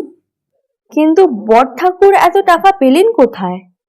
রাগ করে জবাব দিলাম, সে কথা জিজ্ঞাসা করগে যা তোর বড় ঠাকুরকে, বিষয় যে কিনেছে। এই বলে আহ্নিক করতে চলে গেলাম। রাজলক্ষ্মী কহিল, সত্যি তো, যে বিষয় নিলাম হয়ে গেছে তা ফিরিয়ে দিতেই বা ছোট বউ বলে কি করে? বলো তো বাছা। কিন্তু এ কথা বলা সত্ত্বেও তাহার মুখের উপর লজ্জার যেন একটা কালো ছায়া পড়িল। তবে ঠিক নিলাম হয়েই তো বিক্রি হয়নি কিনা, তাই। আমরা হলাম তাদের পুরুত বংশ। কানাই বসাক মৃত্যুকালে এর উপরেই সমস্ত ভার দিয়ে গিয়েছিল, কিন্তু তখন তো আর ইনি জানতেন না সেই সঙ্গে একরাশ দেনাও রেখে গিয়েছিল। তাহার কথা শুনিয়া রাজলক্ষ্মী ও আমি উভয়েই কেমন যেন স্তব্ধ হইয়া গেলাম। কি যেন একটা নোংরা জিনিস আমার মনের ভিতরটা এক মুহূর্তেই একেবারে মলিন করিয়া দিয়া গেল। কুশারী গৃহিণী বোধ করি ইহা লক্ষ্য করিলেন না। জবান্নিক সমস্ত সেরে ঘণ্টা 2 পরে ফিরে এসে দেখি সুনন্দা সেইখানেই ঠিক তেমনই স্থির হয়ে বসে আছে, কোথাও একটা পা পর্যন্ত বাড়ায়নি। কর্তা কাছারি সেরে এখনই এসে পড়বেন। ঠাকুরপো মিনুকে নিয়ে খামার ক্ষেত দেখতে গেছে, তারাও ফিরতে দেরি নেই। বিজয় নাইতে গেছে, এখনই এসে ঠাকুর পুজোয় বসবে। রাগের পরিসীমা রইল না। বললাম, তুই কি রান্নাঘরে আজ ঢুকবি রে? ওই বজ্জাত তাঁতি বেটির ছেঁড়া কথা নিয়ে সারাদিন বসে থাকবি? না দিদি, যে বিষয় আমাদের নয় সে যদি তোমরা ফিরিয়ে না দাও, আমি রান্নাঘরে ঢুকবো না। ওই নাবালক ছেলেটার মুখে গ্রাস কেড়ে নিয়ে আমার স্বামী পুত্রকে খাওয়াতে পারবো না, ঠাকুরের ভোগ রেঁধেও দিতে পারবো না। এই বলে সে তার নিজের ঘরে চলে গেল। সুনন্দাকে আমি চিনতাম। সে যে মিথ্যে কথা বলে না, সে যে তার অধ্যাপক সন্ন্যাসী বাবের কাছে ছেলেবেলা থেকে অনেক শাস্ত্র পড়েছে তাও জানতাম। কিন্তু সে যে মেয়ে মানুষ হয়েও এমন পাষাণ কঠিন হতে পারবে তাই কেবল তখনও জানতাম না। আমি তাড়াতাড়ি ভাত রাঁধতে গেলাম। পুরুষেরা সব বাড়ি ফিরে এলেন। কর্তার খাবার সময় সুনন্দা দরজার বাইরে এসে দাঁড়ালো। আমি দূর থেকে হাত জোর করে বললাম, সুনন্দা, একটু ক্ষমা দে, ওর খাওয়াটা হয়ে যাক। সে এটুকু অনুরোধও রাখলে না, গুন্ডুস করে খেতে বসেছিলেন। জিজ্ঞেস করলে, তাঁতিদের সম্পত্তি কি আপনি টাকা দিয়ে নিয়েছিলেন? ঠাকুর তো কিছুই রেখে যাননি, এ তো আপনাদের মুখেই অনেকবার শুনেছি। তবে এত টাকা পেলেন কোথায়? যে কখনো কথা কয় না তার মুখে এমন প্রশ্ন শুনে কর্তা প্রথমে একবারে হতবুদ্ধি হয়ে গেলেন। তারপরে বললেন, এইসব কথার মানে কি বৌমা? এর মানে যদি কেউ জানে আপনি আজ তাঁতি বউ তার ছেলে নিয়ে এসেছিলেন, তার সমস্ত কথার পুনরাবৃত্তি করা আপনার কাছে বাহুল্য। কিছুই আপনার অজানা নেই। এ বিষয়ে যার তাকে যদি ফিরিয়ে না দেন, আমি বেঁচে থেকে এই মহাপাপের একটা অন্নও আমার স্বামী পুত্রকে খেতে দিতে পারবো না। আমার মনে হলো বাবা, হয় আমি স্বপ্ন দেখছি, না হয় সুনন্দাকে ভূতে পেয়েছে। যে ভাসুরকে সে দেবতার বেশি ভক্তি করে তাকেই এই কথা। উনিও খানিকক্ষণ বজ্রহতের মতো বসে রইলেন। সেদিন সমস্ত দিন আর কারো মুখে ভাত জল গেল না। কেঁদে গিয়ে ঠাকুরপোর কাছে বললাম, ঠাকুরপো, তোমাকে যে আমি কোলে করে মানুষ করেছি, তার এই প্রতিফল। ঠাকুরপোর চোখ দুটো জলে ভরে গেল। বললেন, বৌঠান, তুমি আমার মা, দাদা আমার পিতৃতুল্য, কিন্তু তোমাদের বড় যে সে ধর্ম। হায় রে পোড়া কপাল, তাকেও যে পোড়ার মুখে ভেতরে ভেতরে এত বশ করে রেখেছিল। আজ আমার তার চোখ খুলল। সেদিন ভাদ্র সংক্রান্তি, আকাশ মেঘাচ্ছন্ন, থেকে থেকে ঝরঝর করে জল পড়ছে। কিন্তু হতভাগী একটা রাত্রিরের জন্যও আমাদের মুখ রাখলে না। ছেলের হাত ধরে বাড়ি থেকে বেরিয়ে গেল।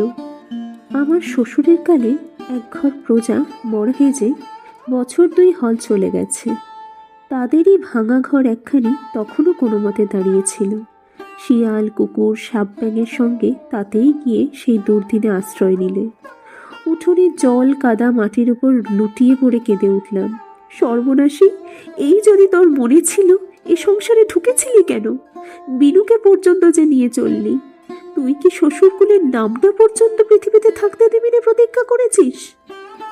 কিন্তু কোনো উত্তর দিলেন না। বললাম, খাবি কি? ঠাকুর যে 3 বিঘে ব্রহ্মত্ব রেখে গেছেন, তার অর্ধেকটাও আমাদের। কথা না শুনে মাথা খুঁড়ে মরতে ইচ্ছে হলো। বললাম, হতভাগী, তাতে যে একটা দিনও চলবে না। তোরা না হয় না খেয়ে মরতে পারিস, কিন্তু আমার বিনু। একবার কানাই বসাকে ছেলের কথা ভেবে দেখো দিদি। তার মতো একবেলা এক সন্ধ্যা খেয়েও যদি বিনু বাঁচে, তা সেই ঢের। তারা চলে গেল। সমস্ত বাড়িটা যেন হাহাকার করে কাঁদতে লাগলো। সে রাত্রিতে আলো জ্বলল না, হাঁড়ি চলল না। কর্তা অনেক রাত্রে বাড়ি ফিরে এসে সমস্ত রাত ওই খুঁটিটায় ঠেস দিয়ে বসে কাটালেন। হয়তো বিনু আমার ঘুমোয়নি, হয়তো বাছা আমার খিদের জ্বালায় ছটফট করেছে। ভোর না হতেই রাখালকে দিয়ে গরু বাছুর পাঠিয়ে দিলাম, কিন্তু রাক্ষসী ফিরিয়ে দিয়ে তারই হাতে বলে পাঠালে, বিনুকে আমি দুধ খাওয়াতে চাই না, দুধ না খেয়ে বেঁচে থাকবার শিক্ষা দিতে চাই। রাজলক্ষ্মীর মুখ দিয়া কেবল একটা সুগভীর নিঃশ্বাস পড়িল। গৃহিণীর সেই দিনের সমস্ত বেদনা ও অপমানের স্মৃতি উদ্বেল হইয়া তাহার কণ্ঠ রোধ করিয়া দিল, এবং আমার হাতের ডাল ভাত শুকাইয়া একেবারে চামড়া হইয়া উঠিল। কর্তার খড়মের শব্দ শোনা গেল। তাহার মধ্যাহ্ন ভোজন সমাধা হইয়াছে। আশা করি তাহার মৌনব্রত অক্ষুণ্ণ অটুট থাকিয়া তাহার সাত্ত্বিক আহারের আজ কোনো বিঘ্ন ঘটায় নাই। কিন্তু এদিকের ব্যাপারটা জানিতেন বলিয়াই বোধ করি আমার তত্ত্ব লইতে আর আসিলেন না।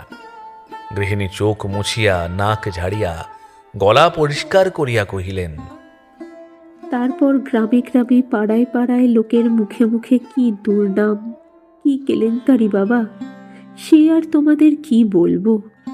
একটার পর একটা করে আজ 8টা মাস কেটে গেল, কিন্তু তাকে হেট করতে পারলে না।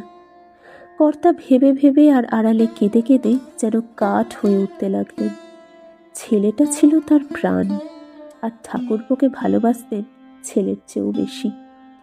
আর সহ্য করতে না পেরে লোক দিয়ে বলে পাঠালেন, তাঁতিদের যাতে কষ্ট না হয় তিনি করবেন। আমি গেলাসের জলে হাতখানা একবার ডুবাইয়া লইয়া জিজ্ঞাসা করিলাম, এখন তাদের কি করে চলে? এর জবাব আর আমাকে দিতে বলো না বাবা। এই আলোচনা কেউ করতে এলে আমি কানে আঙুল দিয়ে ছুটে পালিয়ে যাই। মনে হয় বুঝিবা আমার দম বন্ধ হয়ে যাবে। এই 8টা মাস এ বাড়িতে মাছ আসে না, দুধ ক্ষীর কড়া চড়ে না। সমস্ত বাড়িটার উপর কে যেন এক মর্মান্তিক অভিশাপ রেখে চলে গেছে। এই বলিয়া তিনি চুপ করিলেন, এবং বহুক্ষণ ধরিয়া তিনজনেই আমরা স্তব্ধ হইয়া নিঃশব্দে বসিয়া রহিলাম। ঘণ্টাখানেক পরে আমরা আবার যখন গাড়িতে গিয়া বসিলাম, কুশারী গৃহিণী সজল কণ্ঠে রাজলক্ষ্মীর কানে কানে বলিলেন, মা, তারা তোমারই প্রজা। আমার শ্বশুরের দরুন যে জমিটুকুর ওপর তাদের নির্ভর, সেটুকু তোমার গঙ্গামাটিতেই। আচ্ছা। গাড়ি ছাড়িয়া দিতে তিনি পুনশ্চ বলিয়া উঠিলেন, মা, তোমার বাড়ি থেকেই চোখে পড়ে নালার এদিকে যে ভাঙা পোড়ো ঘরটা দেখা যায়, সেইটে। রাজলক্ষ্মী তেমনি মাথা নাড়াইয়া জানাইল, আচ্ছা। গাড়ি মন্থর গতিতে অগ্রসর হইল। অনেকক্ষণ পর্যন্ত আমি কোনো কথাই কহিলাম না। চাহিয়া দেখিলাম রাজলক্ষ্মী অন্যমনস্ক হইয়া কি ভাবিতেছে। তাহার ধ্যান ভঙ্গ করিয়া কহিলাম, লক্ষ্মী, যার লোভ নেই, যে চায় না, তাকে সাহায্য করতে যাওয়ার মতো বিড়ম্বনা আর নেই। রাজলক্ষ্মী আমার মুখের প্রতি চাহিয়া অল্প একটুখানি হাসিয়া বলিল, সে আমি জানি, তোমার কাছে আমার আর কিছু না হোক এ শিক্ষা হয়েছে। আপনাকে আপনি বিশ্লেষণ করিলে দেখিতে পাই, যে কয়টি নারী চরিত্র আমার মনের উপর গভীর রেখাপাত করিয়াছে, তাহার একটি সেই কুশারী মহাশয়ের বিদ্রোহী ভাতৃজায়া। এই সুদীর্ঘ জীবনে সুনন্দাকে আমি আজও ভুলি নাই। মানুষকে এত শীঘ্র এবং এত সহজে রাজলক্ষ্মী আপনার করিয়া লইতে পারে যে, সুনন্দা যে একদিন আমাকে দাদা বলিয়া ডাকিয়াছিল, তাহাতে বিস্মিত হবার কিছু নাই। না হইলে এই আশ্চর্য মেয়েটিকে জানিবার সুযোগ আমার কখনো ঘটিত না। অধ্যাপক যদু তর্কালঙ্কারের ভাঙাচোরা 2-3খানা ঘর আমাদের বাড়ির পশ্চিমে মাঠের এক প্রান্তে চাহিলেই সোজা চোখে পড়ে। এখানে আসিয়া পর্যন্তই পড়িয়াছে। কেবল এক বিদ্রোহিণী যে ওইখানে তার স্বামী পুত্র লইয়া বাসা বাঁধিয়াছে, ইহাই জানিতাম না। বাঁশের পুল পার করিয়া একটা কঠিন অনুর্বর মাঠের উপর দিয়া মিনিট 10 পথ। মাঝখানে গাছপালা প্রায় কিছুই নাই। অনেক দূর পর্যন্ত বেশ স্পষ্ট দেখা যায়। আজ সকালে ঘুম ভাঙিয়া উঠিয়া জানালার মধ্য দিয়া যখন ওই জীর্ণ শ্রীহীন ঘরগুলো চোখে পড়িল, তখন অনেকক্ষণ পর্যন্ত এক প্রকার অভূতপূর্ব ব্যথা ও আগ্রহের সহিত চাহিয়া রহিলাম। এবং যে বস্তু অনেক দিন অনেক উপলক্ষে দেখিয়াও বারবার ভুলিয়াছি, সেই কথাই মনে পড়িল যে সংসারে কোনো কিছুরই কেবলমাত্র বাহিরটা দেখিয়া কিছুই বলবার জো নাই। কে বলিবে ওই পোড়ো বাড়িটা শিয়াল কুকুরের আশ্রয়স্থল নহে? কে অনুমান করিবে ওই কয়খানা ভাঙা ঘরের মধ্যে কুমার, রঘু, শকুন্তলা, মেঘদূতের অধ্যাপনা চলে? হয়তো স্মৃতি ও ন্যায়ের মীমাংসা ও বিচার লইয়া ছাত্র পরিবৃত এক নবীন অধ্যাপক মগ্ন হইয়া থাকেন। কে জানিবে উহারই মধ্যে এই বাংলাদেশের এক তরুণী নারী ধর্ম ও ন্যায়ের মর্যাদা রাখিতে স্বেচ্ছায় অশেষ দুঃখ বহন করিতেছে। দক্ষিণের জানালা দিয়া বাটির মধ্যে দৃষ্টি পড়ায় মনে হইল উঠানের ওপর কি যেন একটা হইতেছে। রতন আপত্তি করিতেছে এবং রাজলক্ষ্মী তাহা খণ্ডন করিতেছে। সুতরাং কণ্ঠস্বরটা তাহারই কিছু প্রবল। আমি উঠিয়া বাহিরে আসিয়া দাঁড়াইতেই সে কিছু অপ্রতিভ হইয়া গেল। কহিল, ঘুম ভেঙে গেল বুঝি? যাবে তো? রতন, তুই গলাটা একটু খাটো কর বাবা, নইলে আমি তো আর পারি নে। এই প্রকার অনুযোগ এবং অভিযোগে কেবল রতন একাই নয়, বাড়িশুদ্ধ সকলেই আমরা অভ্যস্ত হইয়া গিয়াছিলাম। অতএব সেও চুপ করিয়া রহিল। আমিও তেমনি কথা কহিলাম না। দেখিলাম একটা বড় চাঙারিতে চাল, ডাল, ঘি, তেল প্রভৃতি এবং আর একটা ছোট পাত্রে এত জাতীয় নানাবিধ ভোজ্যবস্তু সজ্জিত হইয়াছে। মনে হইল এগুলির পরিমাণ ও তাহাদিগকে বহন করিবার শক্তি সামর্থ্য প্রসঙ্গেই রতন প্রতিবাদ করিতেছিল। ঠিক তাই রাজলক্ষ্মী আমাকে মধ্যস্থ মানিয়া বলিল, শোনের কথা, এই কটা চাল ডাল বয়ে নিয়ে যেতে পারবে না? আমি নিয়ে যেতে পারি রতন। এই বলিয়া সে হেঁট হইয়া স্বচ্ছন্দে বড় ঝুড়িটা তুলিয়া ধরিল। বাস্তবিক ভার হিসাবে মানুষের পক্ষে, এমনকি রতনের পক্ষেও এগুলি বাহির লইয়া যাওয়া কঠিন ছিল না। কিন্তু কঠিন ছিল আর একটা কাজ, ইহাতে তাহার মর্যাদা হানি হইবে। কিন্তু মনিবের কাছে লজ্জায় এই কথাটাই সে স্বীকার করিতে পারিতেছিল না। আমি তাহার মুখের পানে চাহিয়া অত্যন্ত সহজেই এই কথাটা বুঝিতে পারিলাম। হাসিয়া কহিলাম, তোমার যথেষ্ট লোকজন আছে, প্রজারও অভাব নেই, তাদের কাউকে দিয়ে পাঠিয়ে দাও। রতন না হয় খালি হাতে সঙ্গে যাক। রতন অধোমুখে দাঁড়াইয়া রহিল। রাজলক্ষ্মী একবার আমার ও একবার তাহার প্রতি দৃষ্টিপাত করিয়া নিজেও হাসিয়া ফেলিয়া বলিল, হতভাগা, আধ ঘন্টা ধরে ঝগড়া করলে তবু বললে না যে ওসব ছোট কাজ রতন বাবুর নয়, যা কাউকে ডেকে আনগে। সে চলিয়া গেলে আমি জিজ্ঞাসা করিলাম, সকালে উঠে এসব যে? মানুষের খাবার জিনিস সকালে পাঠাতে হয়। কিন্তু কোথায় পাঠানো হচ্ছে এবং তার হেতু? হেতু মানুষ খাবে এবং যাচ্ছে বামুন বাড়িতে। বামুনটি কে? রাজলক্ষ্মী হাসি মুখে ক্ষণকাল চুপ করিয়া রহিল। বোধহয় ভাবিল নামটা বলিবে কিনা, কিন্তু পরক্ষণেই কহিল, দিয়ে বলতে নেই, পুণ্যি কমে যায়। যাও, তুমি হাত মুখ ধুয়ে কাপড় ছেড়ে এসো, তোমার চা তৈরি হয়ে গেছে। আপনার কাছে আমার অনেক কথা আছে। আমি আর কোনো প্রশ্ন না করিয়া বাহিরে চলিয়া গেলাম। বেলা বোধ হয় তখন 10টা। বাহিরের ঘরে তক্তপোষের উপর বসিয়া কাজের অভাবে একখানা পুরনো সাপ্তাহিক কাগজের বিজ্ঞাপন পড়িতেছিলাম। একটা অচেনা কণ্ঠস্বরের সম্ভাষণে মুখ তুলিয়া দেখিলাম আগন্তুক অপরিচিতই বটে। কহিলেন, নমস্কার বাবু মশাই। বসুন। ব্রাহ্মণের অতিশয় দিন বেশ, পায়ে জুতা নাই, গায়ে জামা নাই, শুধু একখানি মলিন উত্তরীয়। পরিধানের বস্ত্রখানি তেমনই মলিন, উপরন্তু 2-3 স্থানে গ্রন্থি বাঁধা। পল্লীগ্রামের ভদ্র ব্যক্তির আচ্ছাদনের দীনতা বিস্ময়ের বস্তুও নয়। কেবলমাত্র ইহার উপরেই তাহার সাংসারিক অবস্থা অনুমান করাও চলে না। কিন্তু সম্মুখে বাঁশের মোড়াটার উপরে উপবেশন করিয়া কহিলেন, আমি আপনার একজন দরিদ্র প্রজা। ইতিপূর্বেই আমার আশা কর্তব্য ছিল, ভারী ত্রুটি হয়ে গেছে।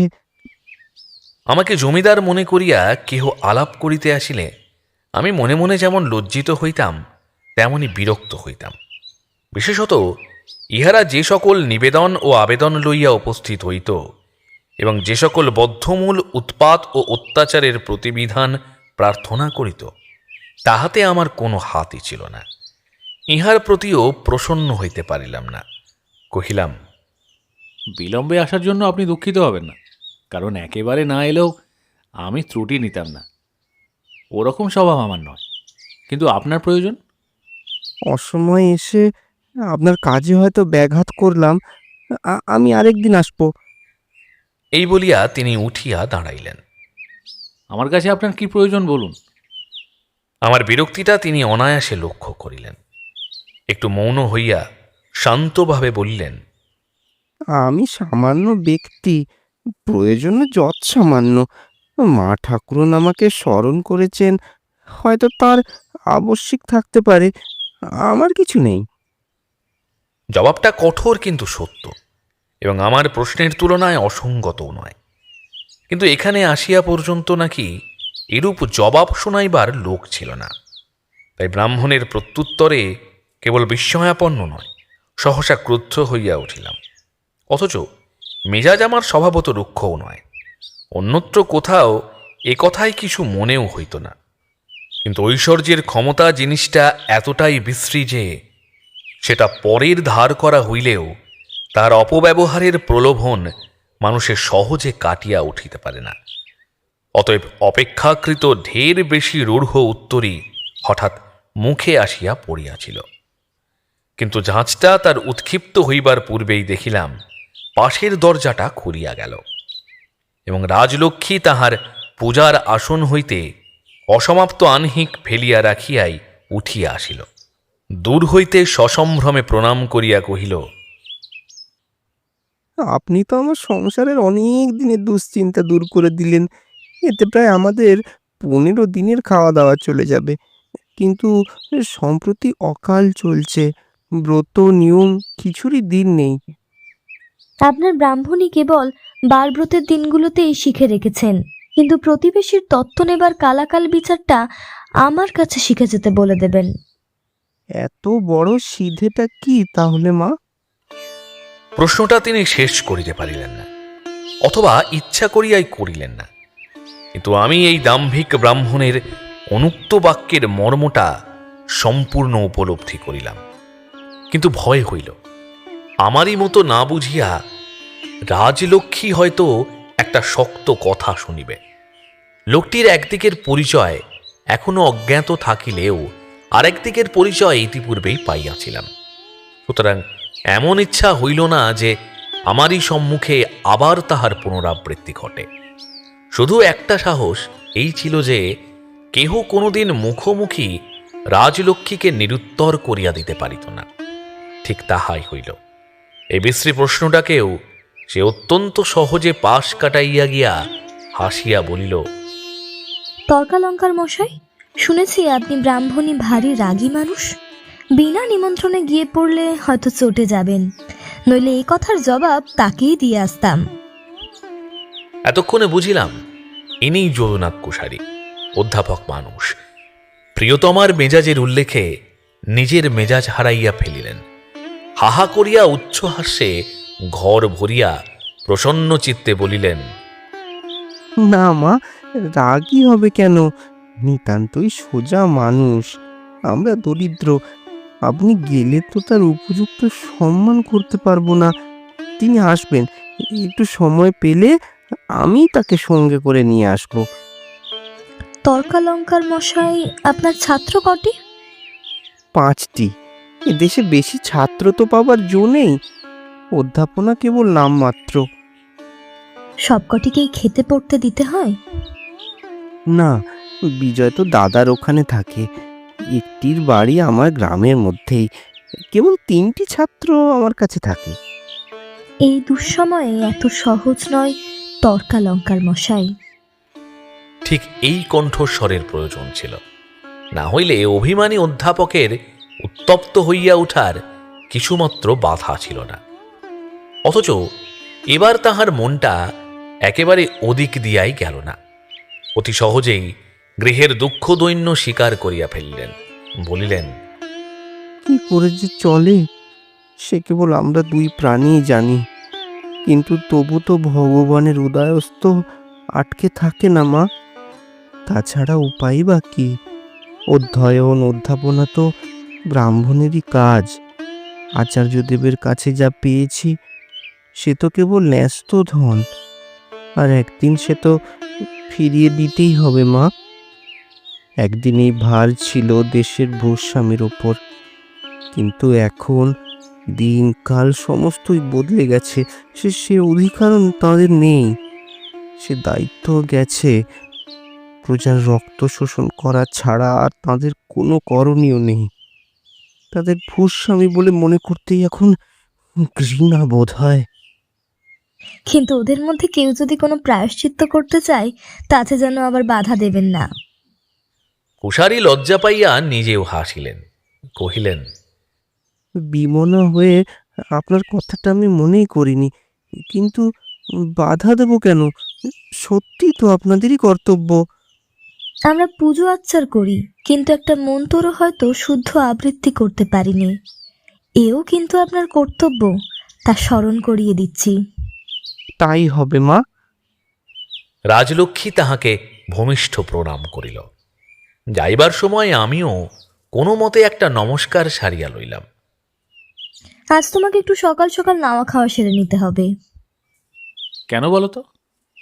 দুপুরবেলা একবার সুনন্দার বাড়িতে যেতে হবে। একটু বিস্মিত হইয়া কহিলাম, কিন্তু আমাকে কেন? তোমার বাহন রতন আছে তো? ও বাহনে আর কুলোবে না। তোমাকে সঙ্গে না নিয়ে আর কোথাও আমি 1 পাও নড়ছি নে। আচ্ছা, তাই হবে। পূর্বেই বলিয়াছি, একদিন সুনন্দা আমাকে দাদা বলিয়া ডাকিয়াছিল। তাহাকে পরমাত্মীয়ের মতো কাছে পাইয়াছিলাম। ইহার সমস্ত বিবরণ বিস্তৃত করিয়া না বলিলেও কথাটাকে প্রত্যয় না করিবার বিশেষ কোনো হেতু নাই। কিন্তু আমাদের প্রথম পরিচয়ের ইতিহাসটা বিশ্বাস করানো শক্ত হইবে হয়তো। অনেকেই মনে করিবেন ইহা অদ্ভুত, হয়তো অনেকেই মাথা নাড়িয়া কহিবেন এ সকল কেবল গল্পেই চলে। তাহারা বলিবেন, আমরাও বাঙালি, বাংলাদেশের মানুষ, কিন্তু সাধারণ গৃহস্থ ঘরে এমন হয় তাহা তো কখনো দেখি নাই। তা বটে, কিন্তু প্রত্যুত্তরে শুধু ইহাই বলিতে পারি, আমিও এদেশেরই মানুষ, এবং একটির অধিক সুনন্দা এদেশে আমারও চোখে পড়ে নাই। তথাপি ইহা সত্য। রাজলক্ষ্মী ভিতরে প্রবেশ করিল। আমি তাহাদের ভাঙা প্রাচীরের ধারে দাঁড়াইয়া কোথায় একটু ছায়া আছে খোঁজ করিতেছি। একটি 17-18 বছরের ছোকরা আসিয়া কহিল, আসুন আসুন, ভেতরে আসুন। তর্কালঙ্কার মশাই কোথায়? বিশ্রাম করছেন বোধহয়। আগে না, তিনি হাটে গেছেন। মা আছেন, আসুন। বলিয়া সে অগ্রবর্তী হইল, এবং যথেষ্ট দ্বিধা ভরেই আমি তাহার অনুসরণ করিলাম। একদা কোনো কালে হয়তো এ বাটির সদর দরজা কোথাও ছিল, কিন্তু সম্প্রতি তাহার চিহ্ন পর্যন্ত বিলুপ্ত। অতএব ভূতপূর্ব একটা ঢেঁকিশালার পথে অন্তপুরে প্রবেশ করায় নিশ্চয়ই ইহার মর্যাদা লঙ্ঘন করি নাই।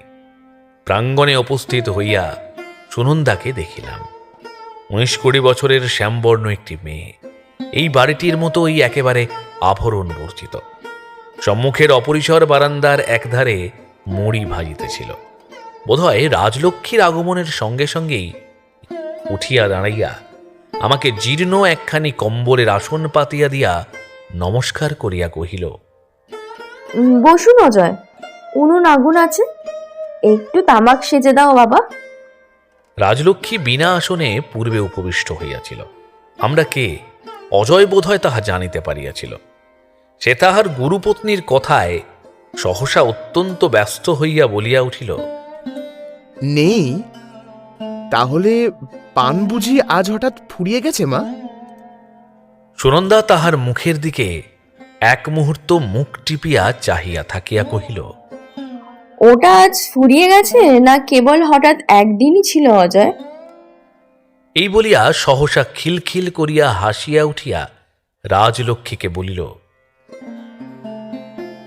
এই বলিয়া সে আবার হাসিতে লাগিল। অজয় মহা অপ্রতিভ হইয়া বলিতে লাগিল, বাহ, এই বুঝি? তা বেশ তো, হলোই বা ফুরলোই বা। তা তো সত্যি ভাই, ও পুরুষ মানুষ, ও কি করে জানবে তোমার সংসারে ফুরিয়েছে? অজয় একজনকেও তাহার অনুকূলে পাইয়া কহিতে লাগিল, দেখুন তো দেখুন তো, অথচ মা ভাবেন। হ্যাঁ, মা ভাবেন বই কি। না দিদি, আমার অজয় হলো বাড়ির গিন্নি, ও সব জানে।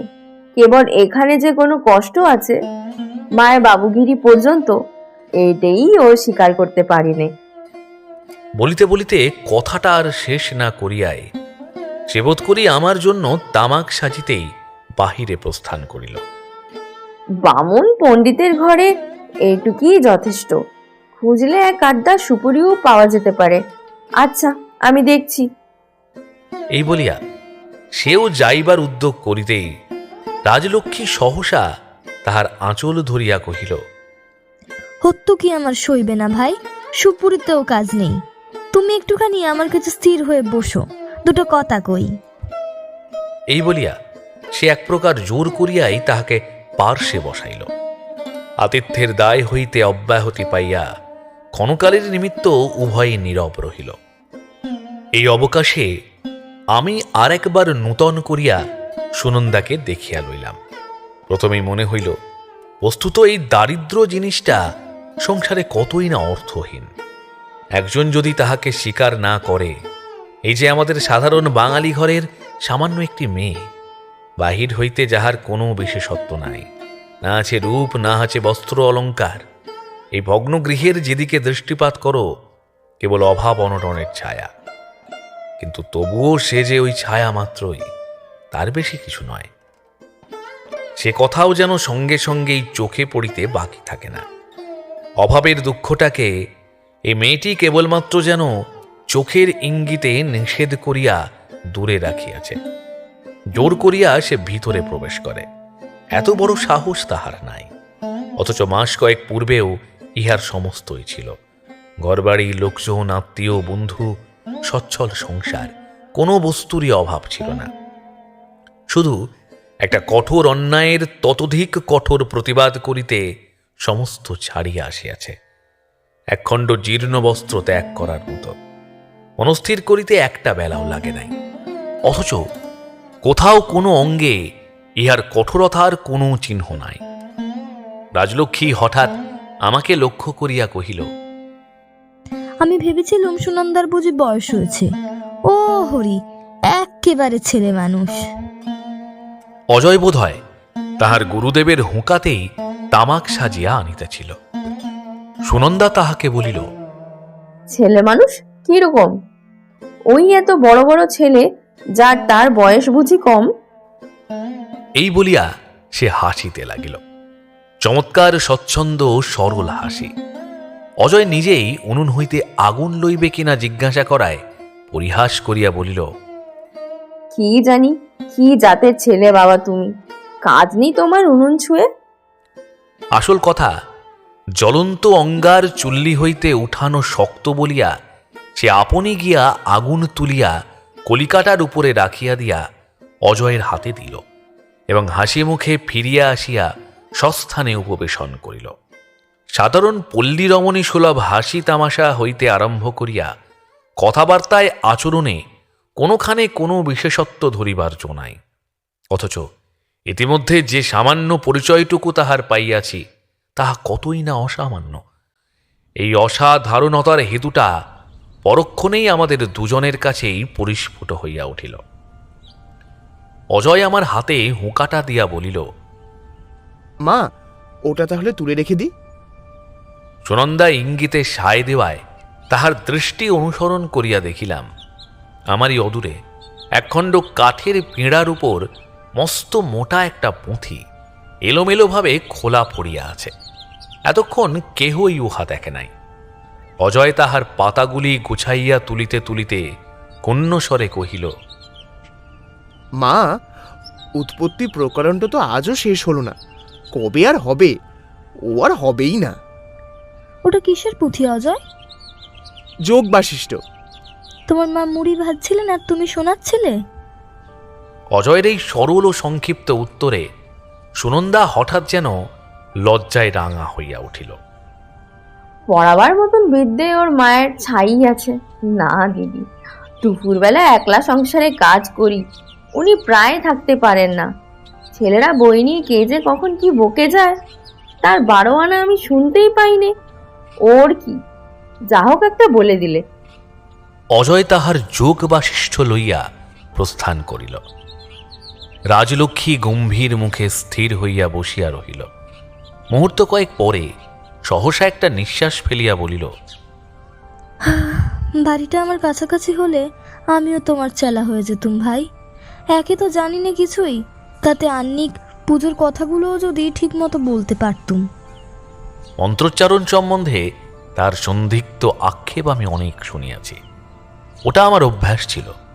কিন্তু সুনন্দাই প্রথমে শুনিয়াও কোনো কথা কহিল না, কেবল মুচকিয়া একটু হাসিল মাত্র। কি জানি সে কি মনে করিল, হয়তো ভাবিল যে তাৎপর্য বুঝে না, প্রয়োগ জানে না, শুধু অর্থহীন আবৃত্তির পরিশুদ্ধতায় তার এত দৃষ্টি কেন। হয়তোবা ইহা তাহার কাছেও নূতন নয়। আমাদের সাধারণ বাঙালি ঘরের মেয়েদের মুখে এমনি সকরুণ লোভ ও মোহের কথা সে অনেক শুনিয়াছে। ইহার উত্তর দেওয়া বা প্রতিবাদ করাও আর প্রয়োজন মনে করে না। অথবা এ সকল কিছু নাও হইতে পারে, কেবল স্বাভাবিক বিনয় বসেই মৌন হইয়া রহিল। তবুও এ কথাটা তো মনে না করিয়া পারিলাম না। সে যদি আজ তাহার এই অপরিচিত অতিথিটিকে নিতান্ত সাধারণ মেয়েদের সমান করিয়া ছোট করিয়া দেখিয়া থাকে, তো আবার একদিন তাহার অতিশয় অনুতাপের সহিত মত বদলাইবার প্রয়োজন হইবে। রাজলক্ষ্মী চোখের পলকে আপনাকে সামলাইয়া লইল। আমি জানি কেহ হাঁ করিলে সে তাহার মনের কথা বুঝিতে পারে, আর সে মন্ত্রতন্ত্রের ধার দিয়াও গেল না। এবং একটু পরেই নিছক ঘরকন্যা ও গৃহস্থালীর কথা আরম্ভ করিয়া দিল। তাহাদের মৃদুকণ্ঠের সমস্ত আলোচনা আমার কানেও গেল না, কান দিবার চেষ্টাও করিলাম না। বরঞ্চ তর্কালঙ্কারের থেলো হুঁকায় অজয় দত্ত শুষ্ক সুকঠোর তামাকু প্রাণপণ করিয়া নিঃশেষ করিতে নিযুক্ত হইলাম। এই দুটি রমণী অস্পষ্ট মৃদু স্বরে সংসার যাত্রা সম্বন্ধে কোন জটিল তত্ত্বের সমাধান করিতে লাগিল সে তাহারাই জানে। কিন্তু তাহাদেরই অদূরে হুঁকা হাতে নীরবে বসিয়া আমার মনে হইতে লাগিল আজ সহসা একটা কঠিন প্রশ্নের উত্তর পাইয়াছে। আমাদের বিরুদ্ধে একটা বিশ্রী অভিযোগ আছে। মেয়েদের আমরা হীন করিয়া রাখিয়াছি। এই শক্ত কাজটা যে কেমন করিয়া করিয়াছি এবং কোথায় উহার প্রতিকার, এ কথা অনেকবার অনেক দিক দিয়া আমি ভাবিয়া দেখিবার চেষ্টা করিয়াছি।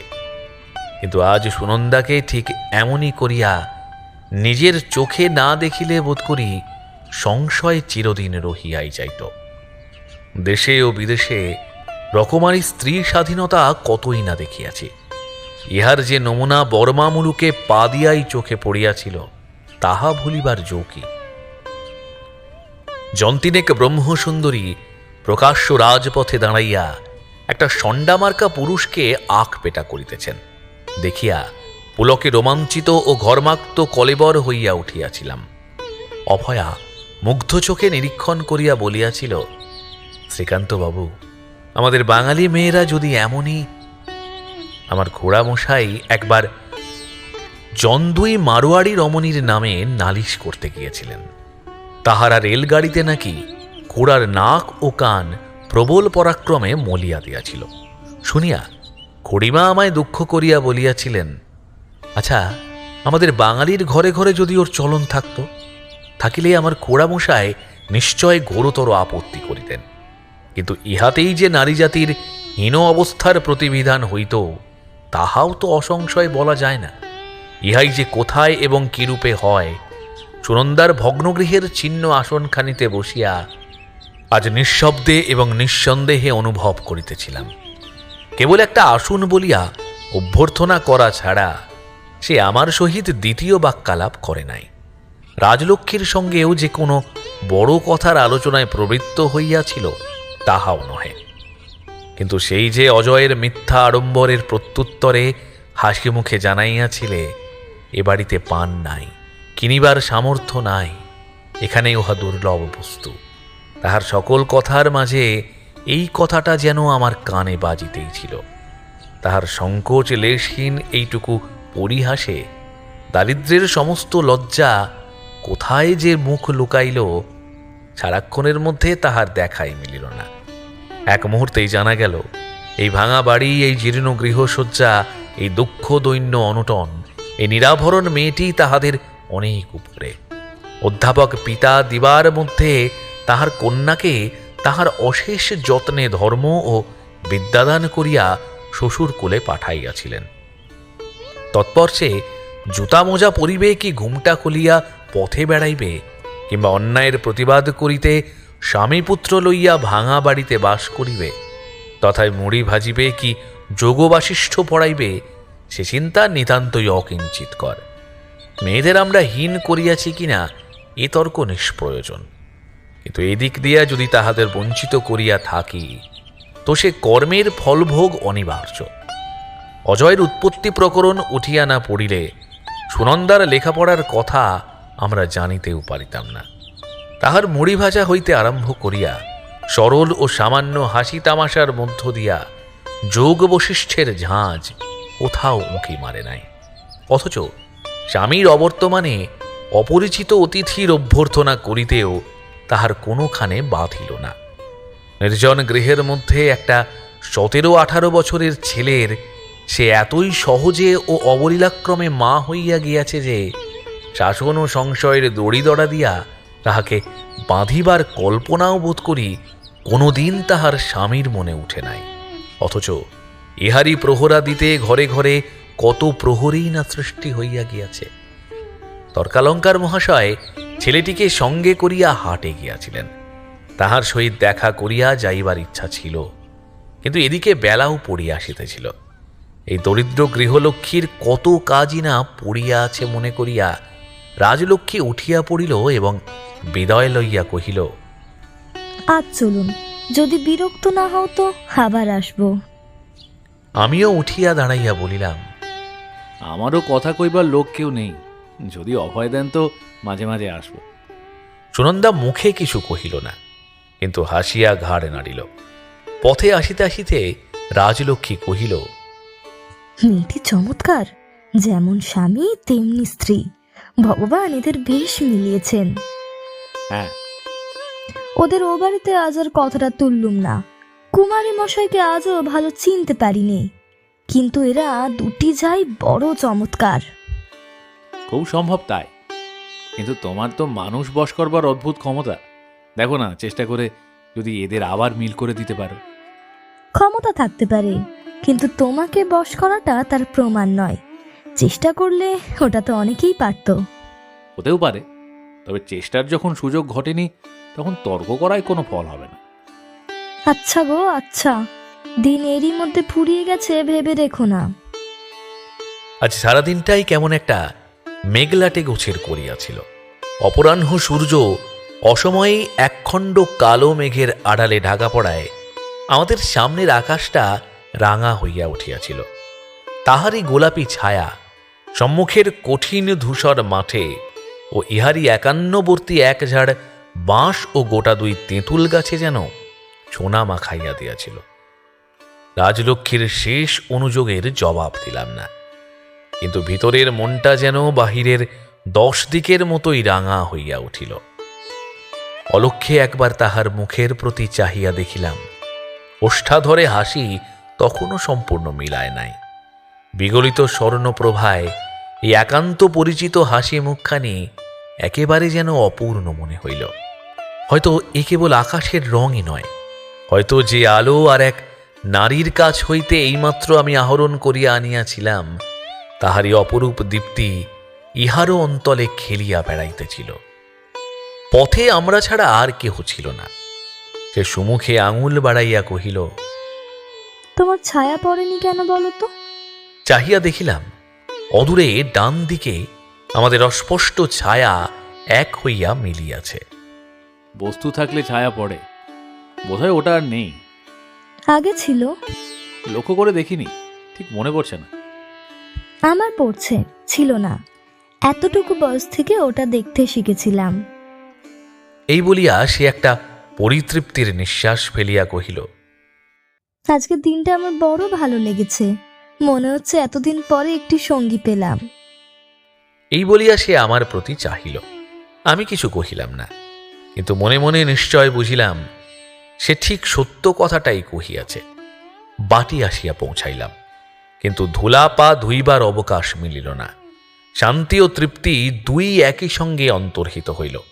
দেখি বাহিরের উঠান ভরিয়া 10-15 লোক বসিয়া আছে। আমাদের দেখিয়া সসম্ভ্রমে উঠিয়া দাঁড়াইল। রতন বোধ হয় এতক্ষণ বক্তৃতা করিতেছিল। তাহার মুখ উত্তেজনা ও নিগূঢ় আনন্দে চকচক করিতেছে। কাছে আসিয়া কহিল, মা, বারবার যা বলেছি ঠিক তাই হয়েছে। কি বলেছিলি আমার মনে নেই, আর একবার বল। নবনেকে পুলিশের লোক হাত কড়ি দিয়ে পিছমোড়া করে বেঁধে নিয়ে গেছে। বেঁধে নিয়ে গেছে? কখন? কি করছিল সে? মালতীকে সে একেবারে খুন করে ফেলেছে। বলিস কি রে?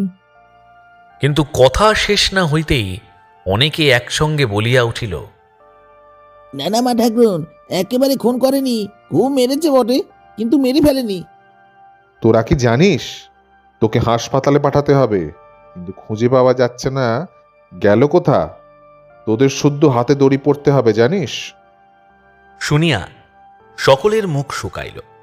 কেহ কেউ সরিবার চেষ্টাও করিল।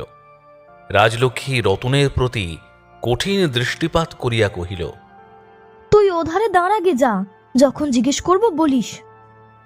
ভিড়ের মধ্যে মালতীর বুড়া বাপ পংশু মুখে দাঁড়াইয়াছিল। আমরা সবাই তাহাকে চিনিতাম। ইঙ্গিতে কাছে ডাকিয়া প্রশ্ন করিল, কি হয়েছে সত্যি বলতো বিশ্বনাথ? লুকোলে কিংবা মিছে কথা কইলে বিপদ বাড়তে পারে। বিশ্বনাথ যাহা কহিল তাহা সংক্ষেপে এইরূপ। কাল রাত্রি হইতে মালতী তাহার পিতার বাটিতে ছিল। আজ দুপুরবেলা সে পুকুরে জল আনিতে গিয়াছিল। তাহার স্বামী নবীন কোথায় লুকাইয়াছিল একাকী পাইয়া বিষম প্রহার করিয়াছে, এমনকি মাথা ফাটাইয়া দিয়াছে। মালতী কাঁদিতে কাঁদিতে প্রথমে এখানে আসে, কিন্তু আমাদের দেখা না পাইয়া কুশারী মহাশয়ের সন্ধানে কাছারি বাটিতে যায়। সেখানে তাহারও সাক্ষাৎ না পাইয়া সোজা থানায় গিয়া সমস্ত মারধরের চিহ্ন দেখাইয়া পুলিশ সঙ্গে করিয়া আনিয়া নবীনকে ধরাইয়া দেয়। সে তখন ঘরেই ছিল, নিজের হাতে 2 চাল সিদ্ধ করিয়া খাইতে বসিতেছিল। সুতরাং পলাইবার সুযোগ পায় নাই। দারোগাবাবু লাথি মারিয়া ভাত ফেলিয়া দিয়া তাহাকে বাঁধিয়া লইয়া গিয়াছেন। ব্যাপার শুনিয়া রাজলক্ষ্মী অগ্নিমূর্তি হইয়া উঠিল। সে মালতীকে যেমন দেখিতে পারিত না, নবীনের প্রতিও তেমন প্রসন্ন ছিল না, কিন্তু তাহার সমস্ত রাগ পড়িল গিয়া আমার উপরে। রুদ্ধ কণ্ঠে বলিল, তোমাকে 100 বার বলেছি ছোট লোকদের এসব নোংরা কাণ্ডের মধ্যে তুমি যেও না। যাও, এখন সামলাও গে, আমি কিছু জানি নে। এই বলিয়া সে আর কোনো দিকে দৃকপাত না করিয়া দ্রুতপদে বাটির ভিতর চলিয়া গেল। বলিতে বলিতে গেল, নবেনের ফাঁসি হওয়াই উচিত। আর ওই হারামজাদি যদি মরে থাকে তো আপদ গেছে। কিছুক্ষণের নিমিত্ত আমরা সবাই যেন আড়ষ্ট হইয়া গেলাম। বকুনি খাইয়া মনে হইতে লাগিল কাল এমনি সময়ে মধ্যস্থ হইয়া ইহাদের মধ্যে যে মীমাংসা করিয়া দিয়াছিলাম তাহা ভালো হয় নাই।